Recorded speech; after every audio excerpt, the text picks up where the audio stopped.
파이프라인드 프로세서에서 그 명령어를 스케줄링을 어떻게 할 것이냐. 파이프라인은 크게 우리가 프론엔드, 인스트럭션을 메모리로부터 가져오는 프론엔드하고 백엔드는 실제 프론엔드에서 백엔드로 이슈를 하게 되면 백엔드에서는 실제 명령어의 종류에 따라서 그에 맞는 실행 유닛, 인티저 ALU, floating point 유닛, 메모리 로드 스토어 유닛, 또 요즘 같은 경우는 멀티미디어 엑스큐션, 멀티미디어 같은 경우는 32bit이나 64bit 인티저 연산을 하는 것도 중요하지만 64bit 연산을 8비트 연산 8개를 동시에 처리할 수도 있어요. 그러면 8bit짜리 예를 들어 멀티미디어 데이터를 처리하는 속도가 8배로 올라가겠죠. 하지만 실제 8bit 처리 8개를 만드는 거랑 64bit ALU 만드는 거랑 구조적으로 이렇게 다르지 않고 조금 변형하면 되니까 실제 그 멀티미디어 성능을 상당히 높여줄 수가 있고, 그 다음에 이제 또 요즘에 최근에 고성능 CPU에서는 벡터 처리 장치들이 들어가서 벡터는 멀티미디어보다 더 많은 그 데이터 레벨 패러리즘을 이용할 수 있는, 데이터 레벨 패러리즘이 한 사이클에 여러 개의 데이터를 처리하는 건데 그걸 더 이용할 수 있는 형태의 익스큐션 유닛들이 들어가 있어요. 이 백엔드 익스큐션 유닛들은 결국 우리가 원하는 작업을 실행하고 인풋을 읽어서 연산을 한 다음에 그 결과를 업데이트하는 거죠. 업데이트하는 거예요. 이 노드 파이프라인에서는 명령어들이 fetch, 그 다음에 decode, read 순차적으로 진행을 해요. 순차적으로 진행. 그래서 지난 시간에 살펴봤듯이 이 노드 파이프라인에서의 디펜던스 체크는 read after write, write after write 디펜던스만 체크하면 되죠. read after write 디펜던스는 왜 체크해야 되느냐? 우리가 read 스테이지에서 데이터를 읽으려고 할 때 그 실제 프로듀서가 아직 레지스터 파일에 쓰지 않고 execution 스테이지나 writeback 스테이지에 남아 있을 수 있기 때문에 그 경우 우리가 read 스테이지에 있는 명령어들은 만약에 프로듀서가 아직 레지스터 파일에 쓰지 않은 경우는 기다려야 돼요. 레지스터 파일에서 읽을 수 없으니까. 또 이렇게 자주 기다리는 경우에는 굉장히 파이프라인이 자주 멈추게 되니까 파이프라인의 효율이 떨어지죠. 그래서 되게 바이패스 네트워크를 만들어서 실제로 레지스터 파일을 쓰기 전에 익스큐션 스테이지에서 끝나자마자 바로 다음 익스큐션 유닛의 인풋으로 보내줄 수 있어요. 그걸 바이패스라고 하는데, 그럼 익스큐션 유닛에서 입장에서는 인풋이 레지스터 파일에서도 올 수도 있고 자신의 실행 결과 혹은 다른 익스큐션 유닛의 실행 결과를 받을 수도 있죠. 근데 레지스터 파일을 읽는 시간이랑 인티저 ALU 실행하는 시간이 같다면은 결국은 대기하지 않고 바로바로 싱글 사이클 익스큐션을 가지는 명령어들은 대기 시간 없이 바로 바이패스 될 수 있어요. 그래서 read after write 디펜던스에 스토어 시간을 최소화시켜 줄 수 있죠. 만약에 익스큐션이 2사이클 걸린다면 최소한 한 사이클은 대기해야 되죠. 프로듀서가 익스큐션이 끝나려면 2사이클이 걸리니까 한 사이클은 대기해야 돼요. 이런 걸 바이패스라고 해요. 그 다음에 write after write 디펜던스는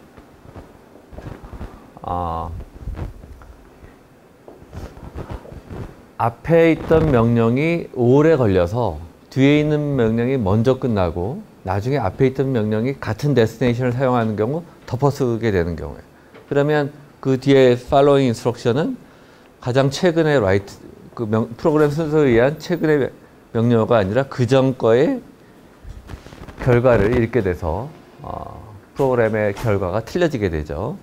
그것을 이제 write after write violation이라고 하고, 지난 시간에 우리가 예제에서 살펴봤듯이 프론엔드랑 read 스테이지에는 destination이랑 execution 스테이지랑 writeback 스테이지에 있는 그 destination들이 비교되게 되는데, 맨 마지막 익스큐션이랑 writeback 스테이지는 어차피 2사이클 지나면 바로 끝나니까 최소한 read 스테이지에 있는 명령어보다는 먼저 끝나게 돼서 write after write violation을 발생시키지 않아요. 그렇죠? 그래서 우리가 long latency operation, 2사이클 이상 걸리는 그런 execution 스테이지에는 명령어들만 우리가 write to write violation 체크를 해주죠. 이게 인오더 파이프라인에 대한 얘기고, out of order 파이프라인은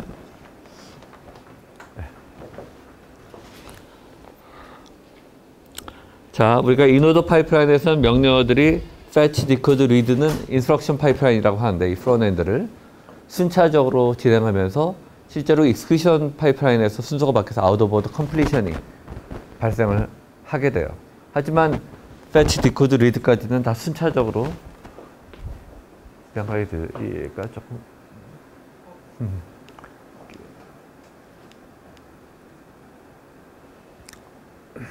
하지만 out of order 파이프라인에서는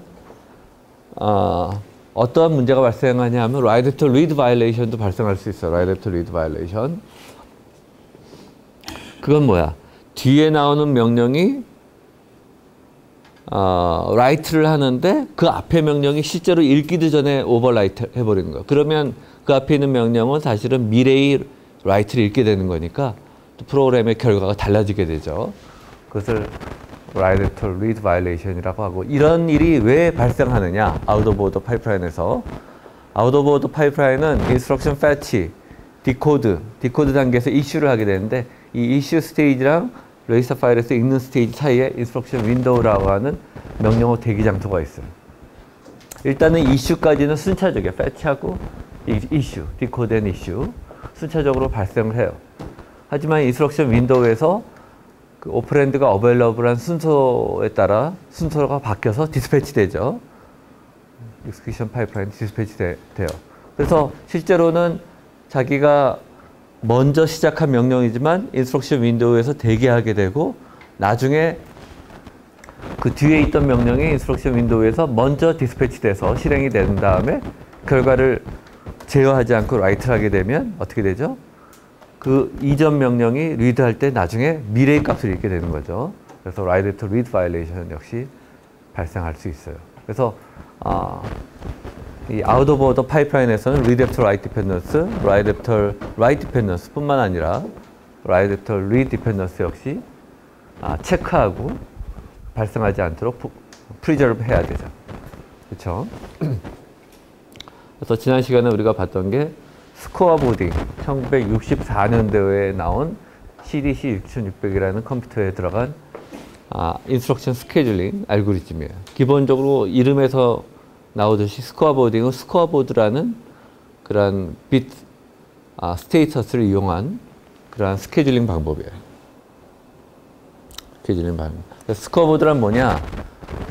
우리가 read after write, write after write 디펜던스 같이 이렇게 디펜던스를 실제로 레지스터 아이디를 read 스테이지랑 execution write back 스테이지에 있는 명령어들 사이에 비교해서 체크할 수도 있지만, 또 한 가지는 데스티네이션마다 그 각각의 레지스터마다 싱글 빗 스코어보드 빗을 두고 걔가 비지한지, 비지란 건 누가 걔한테 쓰고 있다는 얘기, 쓸지 모른다는 거, 아웃스탠딩, 아니면 비지하지 않은지 0 또는 1의 스테이터스로 나타낼 수 있어요. 그러면 내가 읽고자 할 때 만약에 프로듀서가 있는지 없는지를 체크하려면은, 만약에 스코어보드 비트를 체크하면 걔가 1이면 뭐죠? 누군가 쓰고 있구나. 그러면 내가 바로 읽으면 안 되죠. 그래서 스코어보드를 가지고 read after write 디펜던스를 체크해 줄 수도 있어요. 이런 식으로 디펜던스를 체크해 줄 수 있는데, 우리가 바이패스를 위해서는 어차피 정확하게 어떠한 특정 execution 파이프라인의 특정 명령어가 프로듀서랑 현재 소스 오퍼랜드랑 디펜던스가 있는지를 정확하게 비교해야만 바이패스가 해줄 수 있죠. 이 누군가 있다랑 어떤 누구가 프로듀서냐랑은 다르잖아. 그렇죠? 그래서 그거 바이패스용으로 필요하기 때문에 read after write, write after write 디펜던스를 체크는 대개 레지스터 아이디 컴패레이터로 하고, 스코어보드는 주로 어디에 사용하느냐? 메모리 같이. 메모리는 캐시에서 미스하는 경우 실제 D램까지 가면 몇백 사이클이 걸리기 때문에 스코어보드 없이는 그 프로듀서랑 정확하게 비교할 수 없죠. 그래서 그런 식으로 롱 레이턴시 오퍼랜드에만 현재 프로세서는 사용이 돼요. 하지만 처음에 CDC 6600에서 이런 스코어보드를 좀 더 적극적으로 사용을 했고, 이 파이프라인도 역시 fetch, decode, read, execute, write back이에요. 하지만 decode 스테이지에서 이슈를 한다. 그래서 issue라는 것은 명령으로 디코드한 다음에 인스트럭션 윈도우로 대기 장소로 보내는 거죠. 디스패치는 뭐야? 인스트럭션 윈도우에서 백엔드 익스큐션 유닛으로 스케줄 낼 때 걔를 디스패치, 이슈 앤 디스패치로 구분할 수 있다고 했어요. 그래서 이 이슈 스테이지에서 먼저 해야 되는 것은 스트럭처 해저드 택. 인스트럭션 윈도우에 엔트리가 있어야만 이슈할 수 있겠죠. 꽉 차 있으면 이슈할 수 없을 테니까. 또 write after write 바이올레이션을 체크해요. 만약에 스코어보드를 보고 스코어보드에 아웃스탠딩 펜딩 업데이트가 있다면 해당하는 데스티네이션에 그럼 그 명령은 이슈하지 않아요. 그 말은 무슨 말이에요? 한 번에 하나의 펜딩 업데이트, 아웃스탠딩 업데이트만 허락한다. 굉장히 좀 제한적이죠. 그러한 write after write 디펜던스 체크랑 그 다음에 인스트럭션 윈도우에 해당하는 스트럭처 헤더들을 체크하고 하지만 인스트럭션들은 이슈까지는 인스트럭션 윈도우에 대기 장소 들어갈 때까지는 순서대로 인오더로 이슈된다. 그 다음에 리드 스테이지에서는 실제로 read after write 디펜던스를 체크해서 만약에 available 하면 그 available한 순서대로 인스트럭션들이 백엔드 펑션 유닛에 디스패치 되는 거죠. 디스패치 된다. 그 다음에 자 read after write, write after write 디펜던스 체크했지만 write after read 디펜던스는 체크 아직 안 돼 있죠. 걔는 write back 할 때 실행을 끝난 다음에 write 할 때 내가 쓰려고 하는 레지스터를 나보다 이전 명령이 아직도 읽지 않았는지 체크한단 말이에요. 그래서 이걸 write back 스테이지에서도 이 스코어보딩은 스토리 발생할 수 있어요. 스토리 발생할 수 있어요. 이게 스코어보딩이고 굉장히 단순한 형태, 제한적인 형태의 아웃 오브 오더 스케줄링이고 오늘 우리가 배울 내용은 이제 첫 번째가 토마스 로 알고리즘이고 얘는 현대 모던 마이크로 프로세서가 갖고 있는 아웃 오브 오더 스케줄링의 장점을 다 가지고 있어요. 1967년도에 나왔지만 다 가지고 있는 그런 스키입니다. 그래서 크게 세 가지가 다른데 첫 번째는 인스트럭션 윈도우가 그 전에 스코어보딩에서는 센트럴라이트 인스트럭션 윈도우 하나에 다 저장했다가 대기 장소 하나였다가 그 다음에 디스패치 되는데 리저베이션 스테이지 분산된 인스트럭션 윈도우를 사용해요. 그 말은 무슨 말이냐? 인티저 ALU, 플로팅 포인트 유닛, 메모리 각각의 백엔드 익스큐션 유닛 앞에 독립적인 인스트럭션 윈도우가 따로 있어요. 분산돼서. 그것을 우리가 이 토마스 로라는 사람이 리저베이션 스테이션, 예약 대기 장소라고 불렀어요. 리저베이션 스테이션. 자, 디스트리뷰티드 인스트럭션 윈도우하고 센트럴라이즈 인스트럭션 윈도우하고 장점과 단점이 있어. 장단점을 얘기할 수 있는 사람한테 보너스 5점.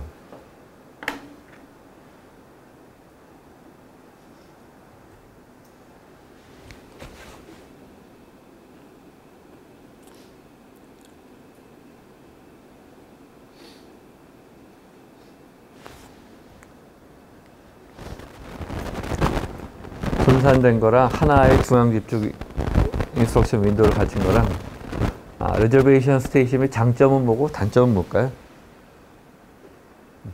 장점은 해당 유닛이 우선 가능한지 그동안 체크하는 그러니까 모든 걸 하나의 윈도우 체크를 하면은 다 확인해야 되는데 분산되어 있으면은 자기가 맡은 그 유선 유닛이 가능한지 체크하면 더 편할 것 같고 대신에 하드웨어적으로 코스트가 크지 않을까. 왜? 더 많으니까. 아니 엔트리 수가 같다면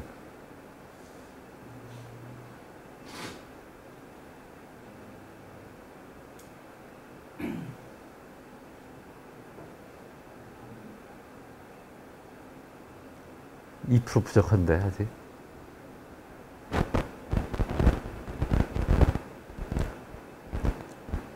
실제로 쓸 때는 썼던 유닛들을 좀 더 많이 쓰는 경향이 있어서 실무율이 그렇게 크지는 않아요. 뭐가 크지 않다고? 막 다양한 백엔드의 그 유닛들을 다 쓰지 않고 보통 쓰던 애들에 집중되어 있잖아요. 그래서 실제적으로 다 따로 줘서도 알기는 아는데 표현을 어떻게 해야 될지 모르는 것 같은데 둘이 이제 비슷비슷한데 먼저 단점은 센트럴라이즈 돼 있으면 인스트럭션 윈도우의 한 엔트리만 비면 이슈할 수 있죠. 근데 리저베이션 스테이션은 각 익스큐션 유닛마다 독립적인 대기장소 인스트럭션 윈도우 리저베이션 스테이션이 있으니까 다른 곳이 비어 있어도 내가 보내려고 하는 익스큐션 유닛에 비어 있어야만 이슈할 수 있다. 그렇죠? 그래서 인스트럭션 윈도우 사이즈가 같다면 분산된 경우는 약간 비효율이 발생해. 실제로 딴 데 비어 있어도 보낼 수 없으니까. 그거 얘기하려고 한 건가? 예.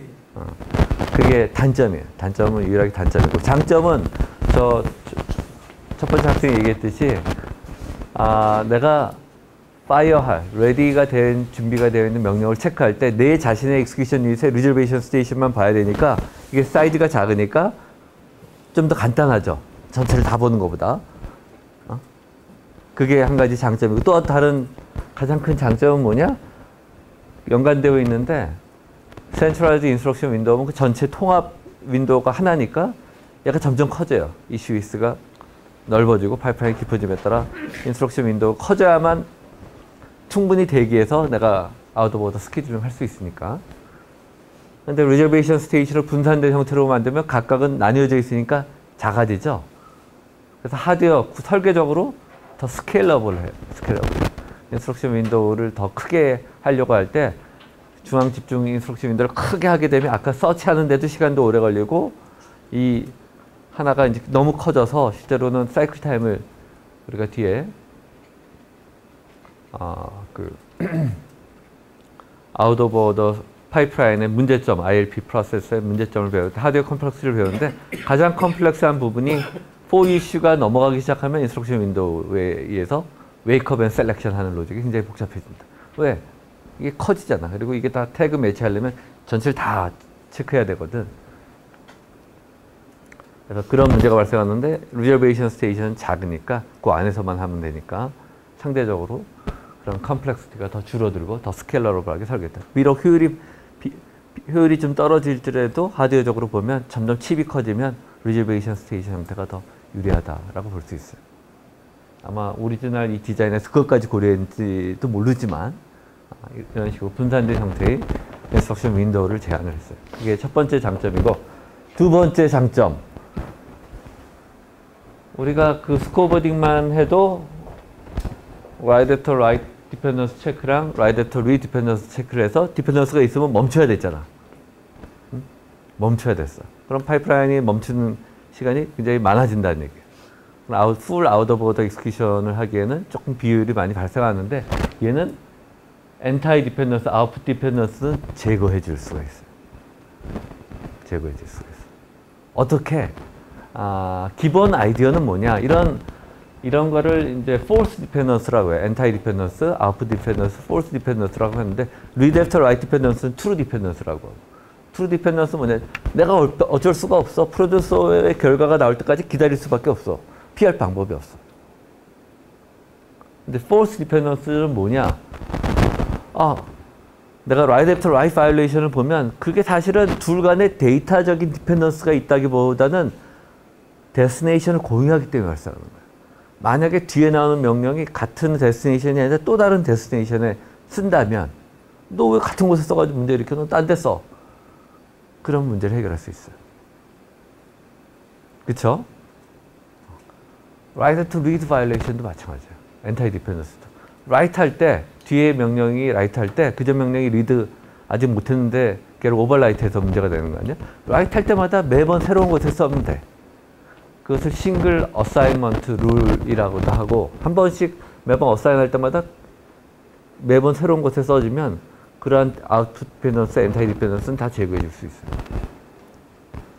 그러면 뒤에서 우리가 레지스터 리네이밍에서 봤지만 기본적인 레지스터 리네이밍 하드웨어는 뭐냐? 매번 새로운 명령어가 라이트를 할 때마다 걔한테 피지컬 레지스터 풀, 더 많은 레지스터를 실제로 가지고 있으면서 너한테 새로운 걸 하나씩 주는 거야.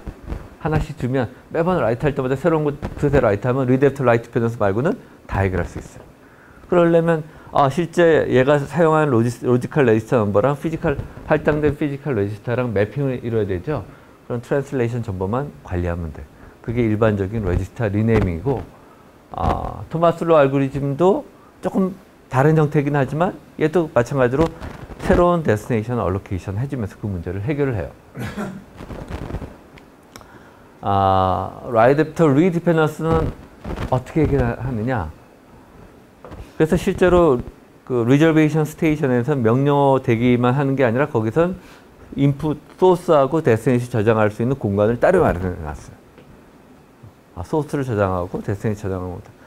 그래서 라이드 애프터 리디펜던스는 읽을 수는 있는데 읽지 않았던 게 문제야. 앞에 명령이 왜 먼저 읽어버렸으면 되는데 근데 그 읽은 장소를 보관할 장소가 없는 거야. 인스트럭션 윈도우 안에는. 그렇죠? 리저베이션 스테이션은 처음에 이슈할 때 읽을 수 있는 건 그때그때 읽어와. 거기다 그래서 명령 대기 장소에 저장해 놔. 그럼 어떻게 돼요? 뒤에 라이트 할 때 읽어왔는지 안 읽어왔는지 체크할 필요 없죠? 라이트 투 리드 디펜던스를 제거해 줄 수 있어요. 읽어서 리저베이션 스테이션에 그 값을 저장해 놓으니까. 미리 읽을 수 있는 건 바로 와서 읽어 놓으니까. 그 다음에 라이트 투 라이트 리무버.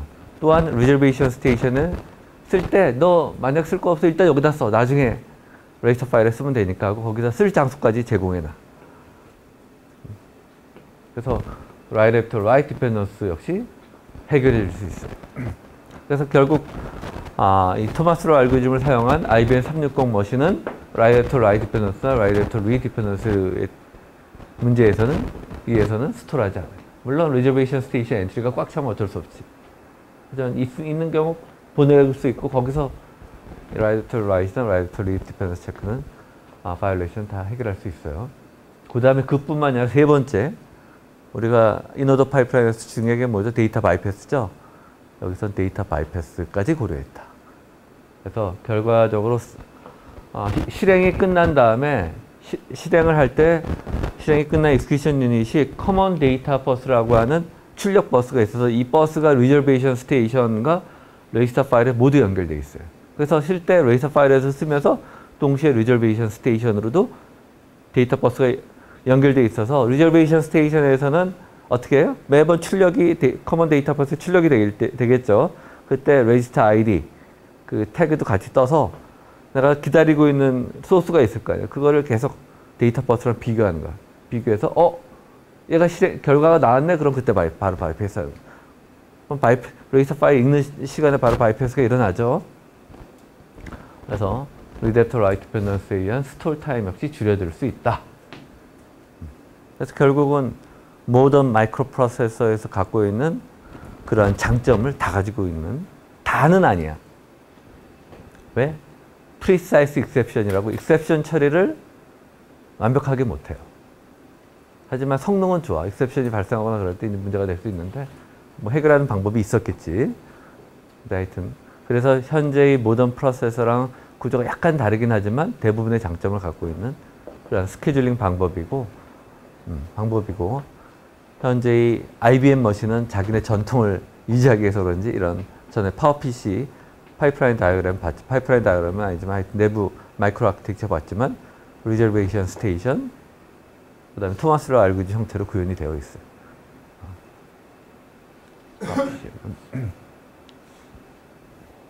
그래서 토마스로 알고리즘의 파이프라인 스테이지를 보면 마찬가지로 fetch, decode, read, execute, write back. 커밋은 뒤에 우리가 execution 할 때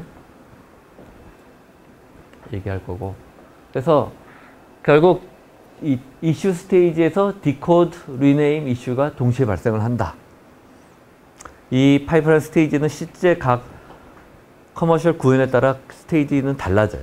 하지만 여러분한테 내가 fetch, decode, read, execute, write back 그 5스테이지 파이프라인을 설명했기 때문에 거기에 맞춰서 아웃 오브 오더 파이프라인 이렇게 만들어서 구현한 거예요. 그래서 여러분이 이걸 이해하면 로지컬하게는 다 이해할 수 있어요. 그래서 이때 뭐 하냐? 디코드하고 리네이밍을 한다. 왜? 그때 인스트럭션 이슈하면서 읽어올 거 읽어오고 보내는 걸로 리네이밍이 끝나니까. 그쵸? 데스티네이션, 소스 다 스토리지를 얼로케이트 하니까.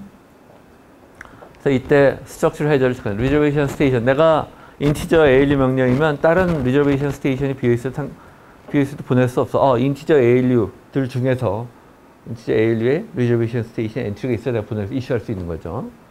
스트럭처 헤더를 체크하고 그 다음에 읽을 수 있는 오퍼랜드는 레지스터 파일로 읽어서 리저베이션 스테이션에 저장해놔. 그리고 마찬가지로 데스티네이션을 위한 엔트리, 저장 그 엔트리에 포함되어 있어. 그래서 이슈하면서 write to read, write to write violation은 다 제거하는 거예요. 리네임이 발생한 거죠. 그 다음에 레지스터 read 스테이지에서는 어떻게 돼? 거기서 대기하고 있다가 내가 결국은 하나나 둘을 기다리고 있겠죠?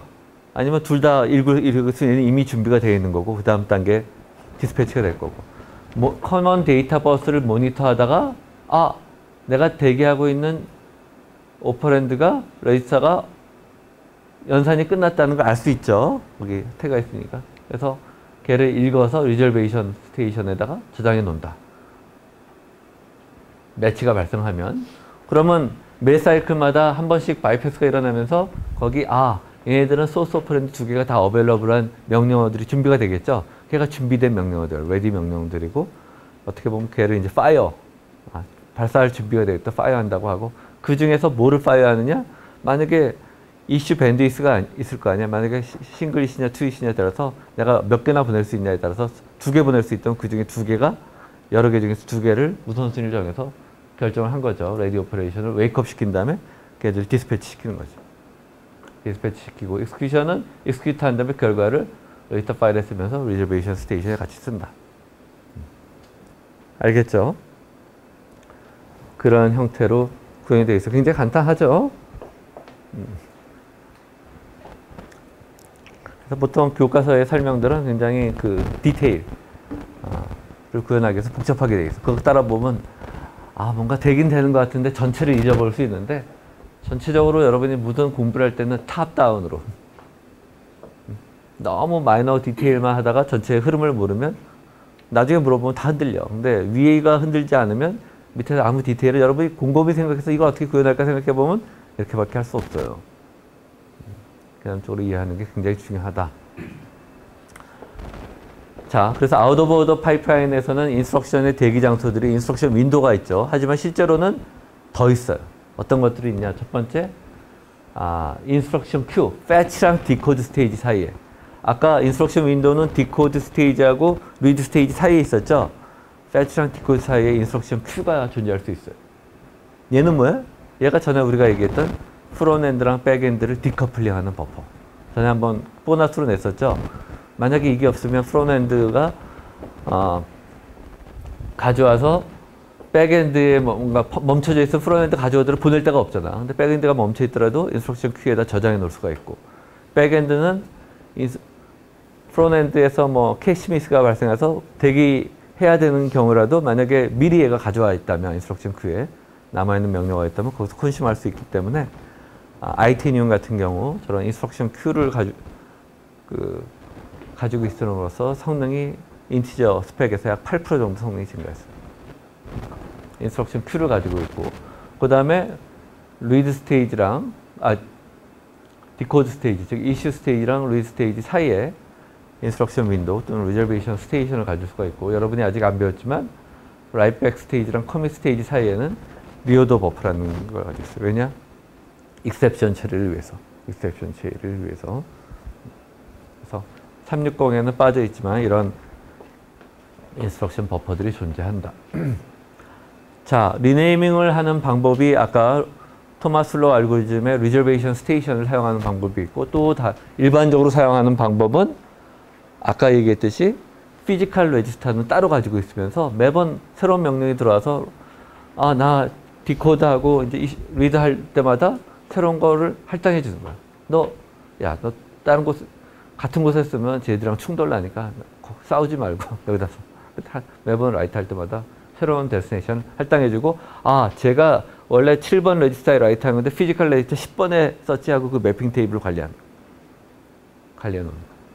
그게 리네이밍이라고 하고 토마스 로 알고리즘이 한 가지 방법이고 일반적으로는 이런 방법을 써요. 리오더 버퍼에도 명령어들이 대기하고 있어 그걸 사용할 수 있는데 이건 뭐 실제로 별로 구현되지 않고 여러분이 아직 리오더 버퍼를 잘 모르니까 생략하고 이걸 보면 레지스터 맵 테이블을 쓴다. 그래서 인텔 펜티움 프로, 펜티움 4도 레지스터 에일리어스 테이블이라는 걸 쓰고 DEC 21264 디지털 알파 프로세서 아이테니움이 항상 라이벌이라고 그랬죠. 타도 알파 그 당시 90년대 아이테니움 팀에서는 항상 알파를 놓고 최소한 우리가 나올 때 저성능보다 좋아야 된다. 근데 그게 쉽지 않았어. 알파가 워낙 잘 설계되어 있었기 때문에 그 칩에서도 이런 방법을 썼어요. 우리는 펜티움 프로의 이그젬플을 살펴봅시다. 기본적인 아이디어는 아까 말한 대로 매 인스트럭션이 데스티네이션을 가진 인스트럭션이 들어올 때마다 새로운 피지컬 레지스터를 얼로케이션 하는 거예요. 얼로케이션 하는 거고, 만약에 파이프라인 안에 진짜 진행 중인 명령어가 80개가 있으면 대부분의 명령이 데스티네이션이 있으니까 그 명령마다 그 새로운 피지컬 레지스터 얼로케이션 해야 되죠. 피지컬 레지스터를 그렇다고 무한정 가질 수는 없잖아. 대략 몇 개냐? 파이프라인에서 데스티네이션을 가진 인스트럭션의 개수만큼 필요하다 이거지. 인플라이트 명령어들의 수만큼. 그 중에서는 브랜치랑 스토어는 데스티네이션이 없죠. 브랜치랑 스토어는 데스티네이션 없어. 스토어는 메모리에다 쓰는 거, 브랜치는 데스티네이션 레지스터에 업데이트하는 거 없어. 그냥 PC 값을 업데이트하는 거. 걔 빼고 나머지. 하지만 러프리 80개 정도 필요하다. 피지컬 레지스터는 싱글 어사이먼트. 매번 라이트 할 때마다 새로운 하나씩 준다. 자, 이거를 펜티움 프로에서 어떻게 했느냐? 이런 하드웨어 구조로 되어 있어. 아까 맵 테이블, 프리 리스트는 피지컬 레지스터 리스트에. 얘들은 어베일러블한 리스트를 관리하고 있는 거야. 나 이만큼 있어. 그럼 어떻게 돼? 새로운 명령이 들어올 때마다 데스티네이션을 가지고 있으면 걔한테 프리 리스트에서 중에 하나를 얼로케이션 하죠. 너 이거 써. 그리고 맵 테이블에다가 기록해 놓겠지. 그리고 소스들은 어떻게 돼요? 소스는 맵 테이블은 기존에 어떤 레지스터에 어디다 할당해 놨는지 그 정보를 가지고 있는 거죠. 소스를 보고 너 로지컬 레지스터가 몇 번인데 실제로는 걔는 피지컬 레지스터 몇 번이야 하고 여기 소스에 해당하는 피지컬 소스를 찾는단 말이야. 맵 테이블 보고. 알겠죠? 그거고. 근데 그것만 다가 아니야. 그것만 다가 아니야. 왜? True Dependence Check. 나는 분명히 아까 맵 테이블에 봤더니 내가 읽으려는 소스는 맵 테이블의 피지컬 레지스터 몇 번인데 이게 우리가 슈퍼 스케일러잖아. 싱글 이슈면 상관이 없는데 이제 듀얼 이슈 이상 슈퍼 스케일러에서 뭐냐? 분명히 이 명령인데 내가 읽으려는 소스가 나랑 동시에 이슈되는 그 앞의 명령의 데스티네이션일 수도 있어. 그렇잖아. 근데 맵 테이블을 보면 맵은 그전 거죠. 그럼 이 소스는 어떻게 돼? 수정해야 돼. 어떻게? 디펜던스 체킹을 해서. 그래서 현재 동시에 이슈되는 명령어 3개건 4개건 2개건 그들 사이에 디펜던스를 체크. 디펜던스가 존재하면은 실제로 어떻게 돼? 디펜던스 체크에서 맵 모디피케이션. 실제로 내가 원래 맵 테이블에 있던 그게 아니라 현재 앞의 명령에 그 데스티네이션으로 수정해야 되죠. 수정 과정을 거친다. 자, 그럼 여기서 또 다른 보너스 문제. 이런 트루 디펜던스 체킹을 하려면 이슈 밴드위스를 n이라고 한다면 컴플렉시티가 어떻게 될까? 오더 오브 n으로 빅 O 노테이션 알죠? 배웠지? 여러분 데이터 구조 및 알고리즘 이런 걸 한 번은 들었을 테니까 n이면 오더 오브 n이에요. 어떻게 돼? 컴플렉시티가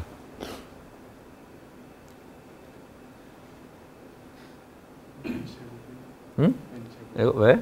소스랑 데스티네이션끼리 각각 비교되고 소스랑 데스티네이션끼리? ND 소스랑 ND 데스티네이션 서로 같은지 안 같은지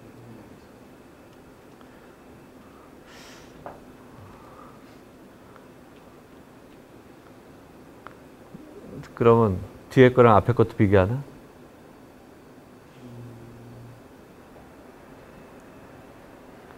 지금 거의 페널티 에어리에 삿바질 하려고 그러는 다시 잘 생각해봐.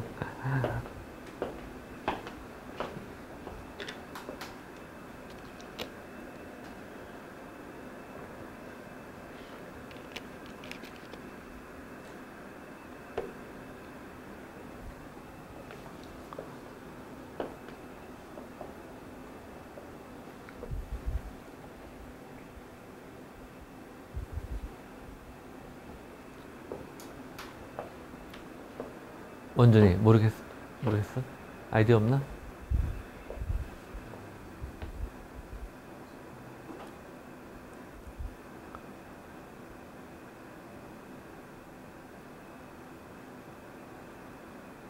쉬운 문제인데 이 정도는 답이 나와야 되는데.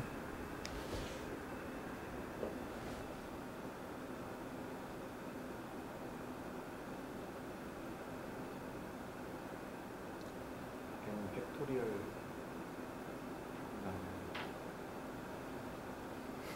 왜? n 개의 이슈가 서로 비교를 해야 되는 어? 이슈 어? 그냥 데스티네이션끼리가 비교하는 데스티네이션끼리는 소스랑 안 비교하고 트루 디펜던스 체킹인데.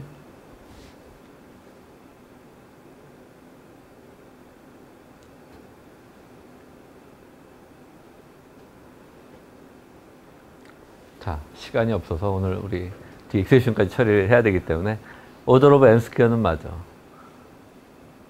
근데 아까 설명이 약간 틀렸어요. 자, 내가 명령어가 n개가 있으면 맨 마지막 명령어는 뭐랑 비교해야 돼요? 앞에 n-1개랑 비교하면 돼. 그치? 그 다음 거는 n-2개랑 비교하면 돼. 결국 뭐 1 더하기 점점점 n-1까지죠? 뭐야? 2분의 n의 n-2잖아. 그만큼 비교해. 곱하기 2야. 근데 소스가 2개니까. 그래서 order of n square. 컴플렉시티를 가져요.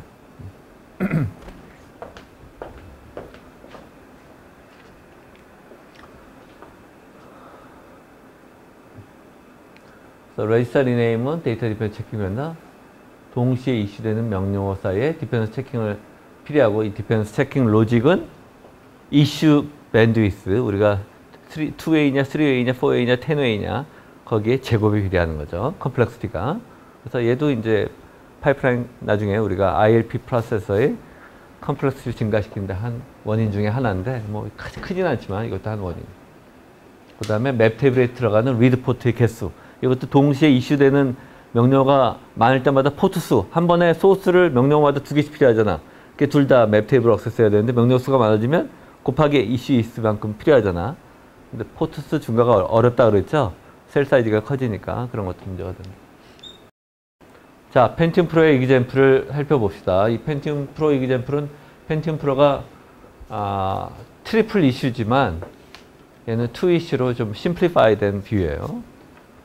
그래서 레지스터 에일리어스 테이블이 맵 테이블이고, 로지컬 레지스터는 x86은 그 레지스터의 개수가 많잖아요. 옛날 시스크 구조로 되어 있어서 명령어 레지스터의 개수가 로지컬하게 8개밖에 없어요. A, B, C, D, E, F, G, H 뭐 해가지고 8개밖에 없어요. 그래서 EX, EBX, ECX에 있는데, 피지컬 레지스터는 EX는 R32, 요게 이제 피지컬 레지스터지. EBX는 R30에 있고, 얘는 그냥 리타일드 레지스터 파일이라는 게 있어서 그게 이제 실제 마지막에 끝나서 피지컬 레지스터 더 이상 안 쓰면 리타이어 하죠. 이게 ECX. 얘는 바로 읽어도 된다. 피지컬 레지스터 이렇게 안 돼 있다. 이 얘기고. 그러면 결국 어떻게 돼? 첫 번째 아웃풋마다 EX 이 소스를 보고 에일리어스 테이블을 보면 EX는 뭐죠? 32, 32로 바꿔야 되죠. 그게 이제 소스에 대한 트랜스레이션. 데스티네이션 어떻게 돼? 새로운 명령마다 새로운 걸 줘야 하니까 EX가 아까 30이었는데 32에서 다시 33을 주고 34를 주죠. 그래서 계속 매번 라이트 할 때마다 새로운 걸 쓰니까 이 아래 레이저스 맵 테이블은 32가 34까지 변해 있는 거고, 얘는 새로 할당 받은 거야.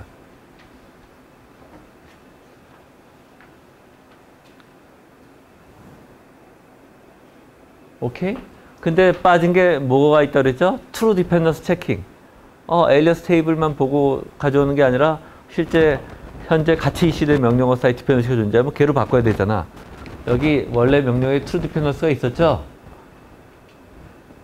근데 얘는 32로 했잖아. 32가 아니라 요건 33에 할당되니까 이렇게 바꿔야 되죠. 그래서 요 코렉션을 해준단 말이에요. 멤버디피케이션을 이렇게 해주고 이걸로 끝난 게 아니야. 왜? 같은 사이클에 리네임만 하는 게 아니라 얘는 파이프라인이니까 동시에 각 스테이지가 동시에 진행하거든. 어떤 명령어는 리타이어에서 끝났어. 여러분이 아직 커밋에 대해서 익셉션 처리 안 되면 배우겠지만. 그래서 어떤 게 끝나느냐? 리타이어에서 R29, 피지컬 레지스터 29번이랑 30번에 있던 게 EX, EBX로 리타이어였어. 너는 다 끝났으니까 반환한 거야. 피지컬 레지스터 얘들을 반환하고 그 얘들 너는 EX, EBX로 다시 리타이어했어. 그러면 아까 29, 30인데 아까 30은 EBX였는데 EBX 뭐였나? 얘는 원래 EBX였는데 얘는 R30이었는데 R30이 다시 EBX로 리타이어 된 거예요. R29는 EX로 리타이어 한 거고 여기서 R29를 쓰는 명령어가 없으니까 R30은 EBX로 현재 다른 명령어가 이미 업데이트해서 끝냈단 말이야. 그러니까 얘는 다음 사이클에 실행될 거니까 다시 R30으로 바꿨지만 R30이 EBX로 리타이어 했으니까 EBX로 바꿔줘야 돼. 그래서 끝났으니까. 끝나고 반환했으니까 굳이 피지컬 레지스터 읽으면 안 돼. 또 걔는 프리 리스트에 들어갈 거니까 현재 끝난 리타이어한 레지스터 파일부터 읽게 된다. 알겠죠? 이런 일들이 펜티움 프로에서 벌어진다.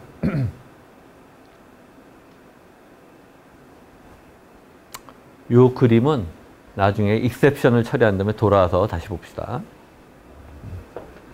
익셉션으로 갑시다.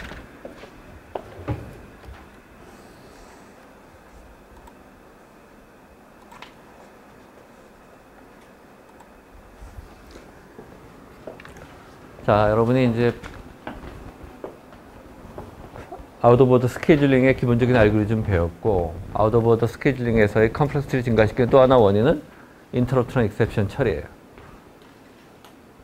인터럽트랑 익셉션, 그러려면 인터럽트랑 익셉션이 뭔지 알아야 되겠죠? 그래서 우리가 크게 인터럽트 익셉션이 핸들링하는 메커니즘이 거의 같기 때문에 둘 다를 익셉션이라고도 얘기하고 둘 다로 인터럽트라고도 얘기하는데 엄밀하게 구분하면 인터럽트라는 것은 익스터널 이벤트에 의해서 발생하는 예외적인 상황 그것을 인터럽트라고 하고 그래서 대개는 익스터널 인터럽트라고 불러요. 익스플리시트하게. 그 다음에 익셉션은 뭐야? 외부 상황이 아니라 내부의 어떤 프로그램 현재 진행 중인 프로세스가 발생한 상황이에요. 발생한 예외적인 상황. 얘는 인터널한 거고 그래서 얘를 익셉션이라고 불러요. 그래서 익셉션을 보면 익셉션의 이그젬플은 뭐냐? 얘는 익셉션이란 뭐냐? 현재 실행 중인 프로세스가 어떤 우리가 멀티코어나 멀티스레딩을 안 쓰는 경우는 CPU는 하나의 프로그램만 실행하고 있어요. 현재 진행 중인 프로세스의 특정 명령어가 CPU가 처리를 하다가 그 명령어가 CPU가 바로 처리 못하는 예외적인 상황을 만든 거예요. 그게 익셉션이에요.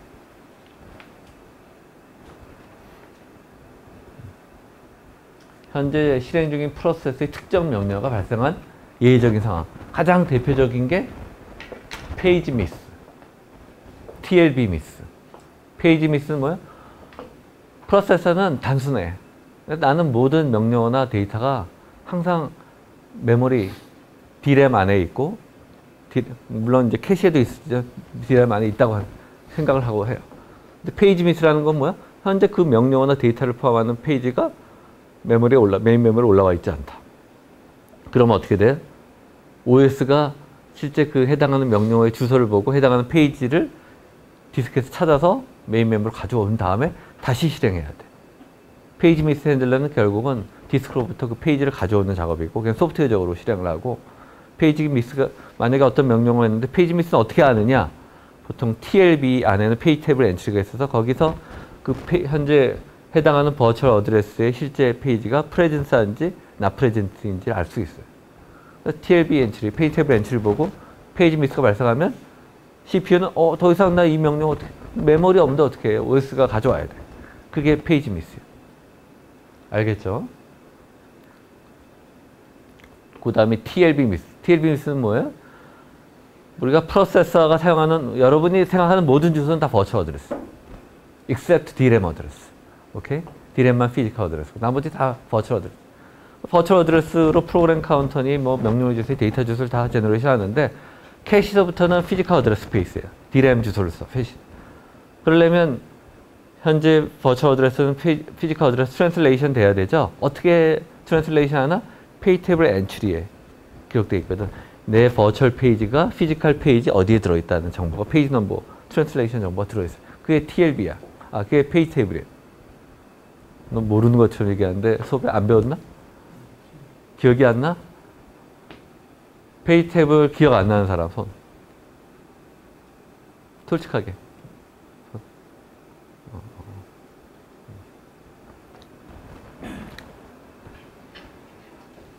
그거 다시 학부로 넘어가서 설명하다 보면 진도를 못 나가니까 하여튼 그런 거야. 봐. 디스크에 프로그램이 있고 프로그램에 있는 페이지들은 버추얼 주소, 버추얼 메모리 맵에서 할당이 돼 있다고. 그 각각의 페이지들은 피지컬 D램의 어떤 페이지 프레임, 프레임이라는 게 D램도 페이지 크기로 잘라져 있어요. 프레임이라고 부르는 이유는 여기는 어떤 프로세서, 어떤 페이지, 어떤 버추얼 페이지도 다 들어갈 수 있어서 프레임이야. 그렇죠? 그러면 아까 페이지 믹스가 발생할 때 OS가 디스크에서 그 페이지 테이블은 디스크 주소도 있고 그 주소를 찾아가지고 페이지를 가져오는데 한 번에 페이지 단위로 가져온다 그랬죠? 페이지 온 디맨드 페이지 단위로 불러오는데 그러면 이 중에서 가장 빈 곳이나 아니면 가장 잘 안 사용할 곳에 가져온다고 걔를 쫓아낸단 말이에요. 그럼 그 페이지에 주소가 있잖아. 그럼 결국 버추얼 어드레스는 실제로는 버추얼 페이지 넘버 옵셋이고 페이지 옵셋이고 같은 크기의 페이지 프레임이니까 실제로 페이지 옵셋은 바뀌지 않고 페이지 프레임 번호만 바뀌는 거야. 그래서 버추얼 페이지 넘버 페이지 프레임 번호로 바꿔주면 피지컬 어드레스가 된다. 알겠죠? 무슨 말인지. 그러면 그 관리 정보를 페이지 테이블에 관리하고 있단 말이야. 이 페이지는 버추얼 페이지 몇 번째, 이 프로세스 몇 번 페이지인데 피지컬 페이지 프레임 몇 번에 저장돼 있다. 그리고 얘는 가져왔으니까 프레젠스 비트는 1이다. 어떤 건 디스크에 쓰는 프레젠스 비트는 0이죠. 피지컬 페이지 넘버는 의미가 없는 거고 디스크 주소를 써야 되는 거. 그게 페이지 테이블이에요. 알겠죠?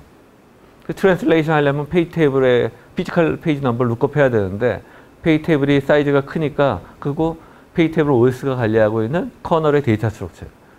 근데 매번 OS가 트랜슬레이션 해주려면 너무 느리잖아. 그래서 어떻게 해야 돼? 이런 그 버추얼 메모리를 사용하는 프로세서는 TLB라고 하는 다른 말로 MMU, 메모리 매니지먼트 유닛이라고도 하는데 이런 하드웨어를 가지고 있어요. 얘는 페이지 테이블 캐시야. 페이지 테이블 엔트리들을 굉장히 많을 거예요. 그 중에 한 100개 정도를 가지고 있는 캐시야. 그러면 이 캐시가 페이지 하나가 영역이 크니까, 페이지 영역이 크니까 한 64개, 128개만 있어도 페이지 이 TLB 미스는 별로 발생을 안 해요. 굉장히 효과적으로 트랜슬레이션 해줄 수 있단 말이에요. 그러니까 처음에는 미스가 일어나서 OS가 찾아오지만 찾아온 다음에 TLB에 넣어놓고는 TLB 안에서 트랜슬레이션이 되는 거지. 이해되죠? 알겠지? 그 정도로 설명을 하고. 근데 그 버추얼 어드레스 가지고 캐시를 액세스 하려면 TLB 룩업을 해야 되는데 거기 페이지 테이블 안시가 해당하는 게 없다. 찾을 거 아니야. 내 버추얼 어드레스를 보고 해당한 주소가 여기 TLB에 있는 엔트리의 주소를 보고 태그 매칭을 한다. 캐시니까 태그를 매치해서 태그가 매치되면 hit이고 없으면 미스야. 미스면 어떻게 돼? 트랜슬레이션 못 찾아냐. 그럼 뭐야? OS 다시 CPU는 손 나. 나 피지컬 어드레스 못 찾겠어. 그럼 OS가 그 TLB에 없구나 하고 페이지 테이블을 룩업을 해서 그 엔트리를 갖다 줘야 돼. 이해돼요? 이해되죠? 대략.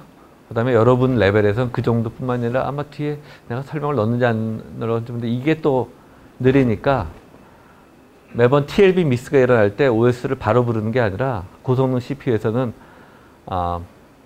하드웨어 페이지 워크라는 하드웨어가 있어서 웬만한 건 얘가 알아서 찾아줘. 하드웨어가. 페이지 OS 도움 없이.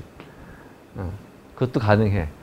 여러분은 그 정도까지는 이해할 수 있어야 되는데 뒤에 우리 메모리 파이프라인 할 때 그때 시간이 좀 더 남으면 내가 설명할게. 알겠죠? 그런 거는 책이 없어. 책이 없는. 오케이. 그게 이제 익셉션이. 페이지 미스, TLB 미스, 인스트럭션 페이지, 데이터 페이지 미스, ITLB, 데이터 TLB. 그러면 CPU가 멈춘단 말이야. 나 어떻게? 그럼 뭐야? 그런 어떤 미스인지 하드웨어는 알고 있죠? ITLB 미스인지, DTLB 미스인지, 페이지 미스인지.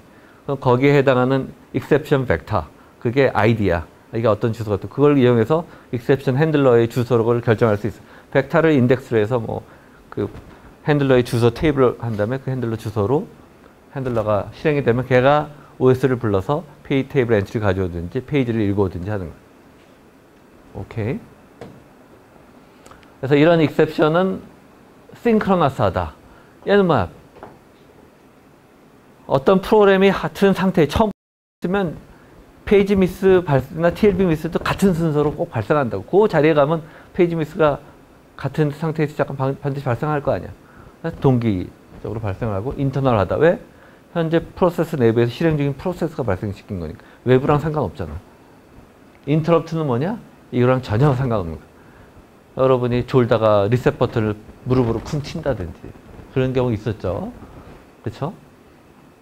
뭐 여러분이 키보드 한번 누를 때마다 그게 인터럽트야. 키보드 인터럽트. 워낙 이게 느리니까 CPU에서는 얘도 인터럽트야. 인터럽트가 발생하면 뭐 해야 돼? 무슨 일을 하다가 얘는 워낙 간단한 일이니까 잠시 멈추고 인터럽트 핸들하고 다시 돌아와서 얘를 실행. 명령어 사이사이 처리하다가 처리해야 돼. 돌아와. 얘는 언제 발생해? 얘가 뭐 CPU의 클럭 사이클에 딱딱 맞춰서 발생해요? 아니잖아. 얘는 아무 때나 발생하는 건데 다만 매 사이클마다 CPU는 인터럽트가 발생했는지 체크한단 말이야. 외부에 의한 이벤트. 이걸 인터럽트라고 한다. 인터럽트 핸들링 메커니즘을 보면 현재의 프로세서들은 인터럽트나 익셉션은 동시다발적으로 발생해요. 파이프라인 프로세서이기 때문에 ITLB 미스, 뭐 외부의 인터럽트 뭐 여러 개가 동시에 다 발생해요. 그러면 딱 느낌이 어렵겠지. ITLB 미스, 데이터 ITLB 미스. 아까 플로팅 포인트 익셉션도 있어요. 나누기 제로, 오버플로우 이것도 익셉션이야. 루트 마이너스 넘버, 나더 넘버 나오죠? 이것도 익셉션이야. 얘는 아까 페이지 미스나 TLB 미스는 회복 가능하지만 얘는 중단시켜야 돼. 일리갈 한 거나 마찬가지니까. 이런 게 각 파이프라인 스테이지에서 동시다발적으로, 외부의 인터럽트 동시다발적으로. 어려울 것 같지? 어?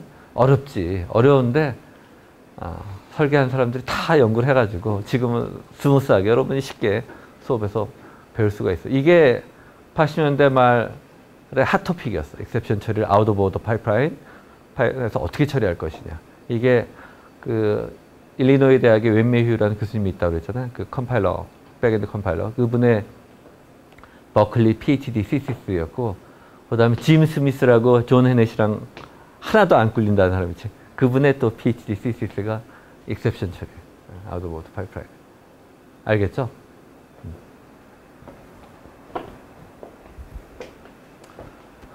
그래서 이런 인터럽트 익셉션이 발생하면 실행 중인 프로세스에는 트랜스페어런트라는 게 뭐야? 있는지 없는지 모르게 자동으로. 이런 페이지 미스나 TLB 미스 같은 경우는 어떻게 보면 어쩔 수 없이 발생하는 거고 OS가 이렇게 도움와서 이렇게 어렵게 이렇게 설계되어 있는 거야. 와서 다시 페이지나 페이지 테이블 엔트리를 갖다 놓고 다시 아까 중단됐던 명령을 다시 실행하면 without loss of continuity. 끊김없이 아무 일도 없었다고 해도 다시 진행할 수 있단 말이에요. 외부에서 인터럽트가 발생해도 걔를 키보드 핸들러가 키보드 오프에 넣고 다시 돌아와서 원래 중단했던 명령부터 다시 실행하면 아무 일도 없었던 것처럼 진행할 수 있단 말이에요. 이렇게 진행을 한다. 그래서 인터럽트나 익셉션이 발견이 되면 현재 실행 중인 프로세스는 중단돼요. 왜? 걔를 처리해 줘야 돼, 일단. 인터럽트도 미룰 수 없고 익셉션도 현재 실행 중인 프로세스가 발생하니까 그거 없이 현재 프로세스를 더 진행할 수가 없기를. 둘 다 바로 처리해 줘야 돼. 그 다음에 트랜스퍼는 오토매틱 코스 핸들러, 익셉션 핸들러나 인터럽트 핸들러로 코드가 실행이 된다.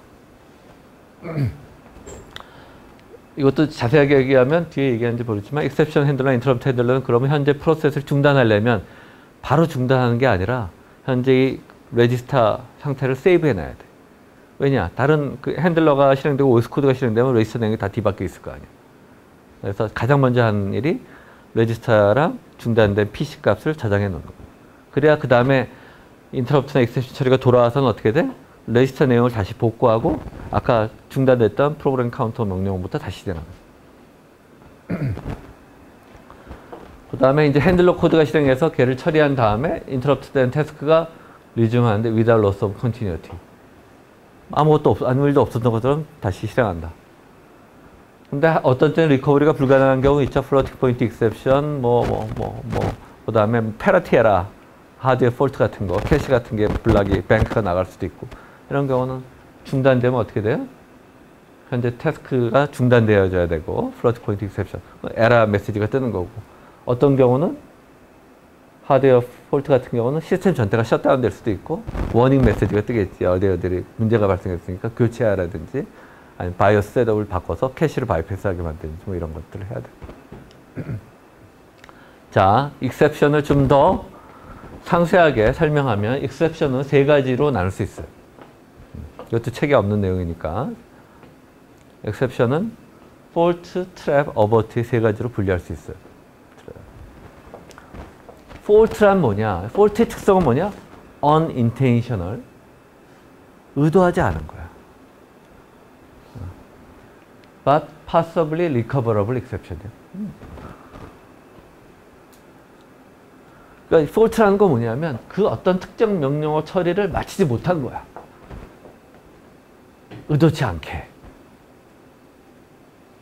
그러니까 아까 페이지 미스나 TL 미스가 뭐 우리가 그렇게 설계는 되어 있지만 의도하지 않게 발생한 거고 한번 그 페이지 미스가 발생한 페이지를 가져오거나 페이지 테이블 엔트리를 TLB에 가져오게 되면 그 명령어 다음 실행할 때 아무 문제 없이 실행한단 말이에요. 리커버 가능하죠. 그래서 결국은 가져와서 그 폴트가 발생한 명령어를 다시 실행하면 어떻게 돼요? 리커버 가능한 경우는 그 폴트는 별 문제 없이 진행을 하는 거예요. 그래서 리턴할 때는 뭐야? 폴트를 발생시킨 명령어를 다시 실행해야 되는 거지. 왜? 폴트란 건 그 명령어 실행을 다 마치지 못한 거니까. 오케이? 그게 폴트예요. 어떤 명령어 실행을 다 마치지 못했다. 근데 되게 이게 의도적인 건 아니고 많은 경우는 얘는 회복 가능하다. 회복 가능하면 뭐 별 문제 없이 계속 진행합니다. 다음에 실행할 때는 OS의 도움으로 핸들러가 도와주면 걔는 그냥 처리가 되니까. 그래서 얘는 어떻게 발생해? 실제 명령어를 처리한 실행하는 중간에 발생해. 이 명령어 인스트럭션 패치를 하려고 하는데 이 명령어 인스트럭션 페이지가 페이지 미스야. 캐시 TLB 보니까. 그럼 명령어 패치 할 수 있어 없어요? 없지. CPU는 OS 도움 없이 못하니까 exception이에요.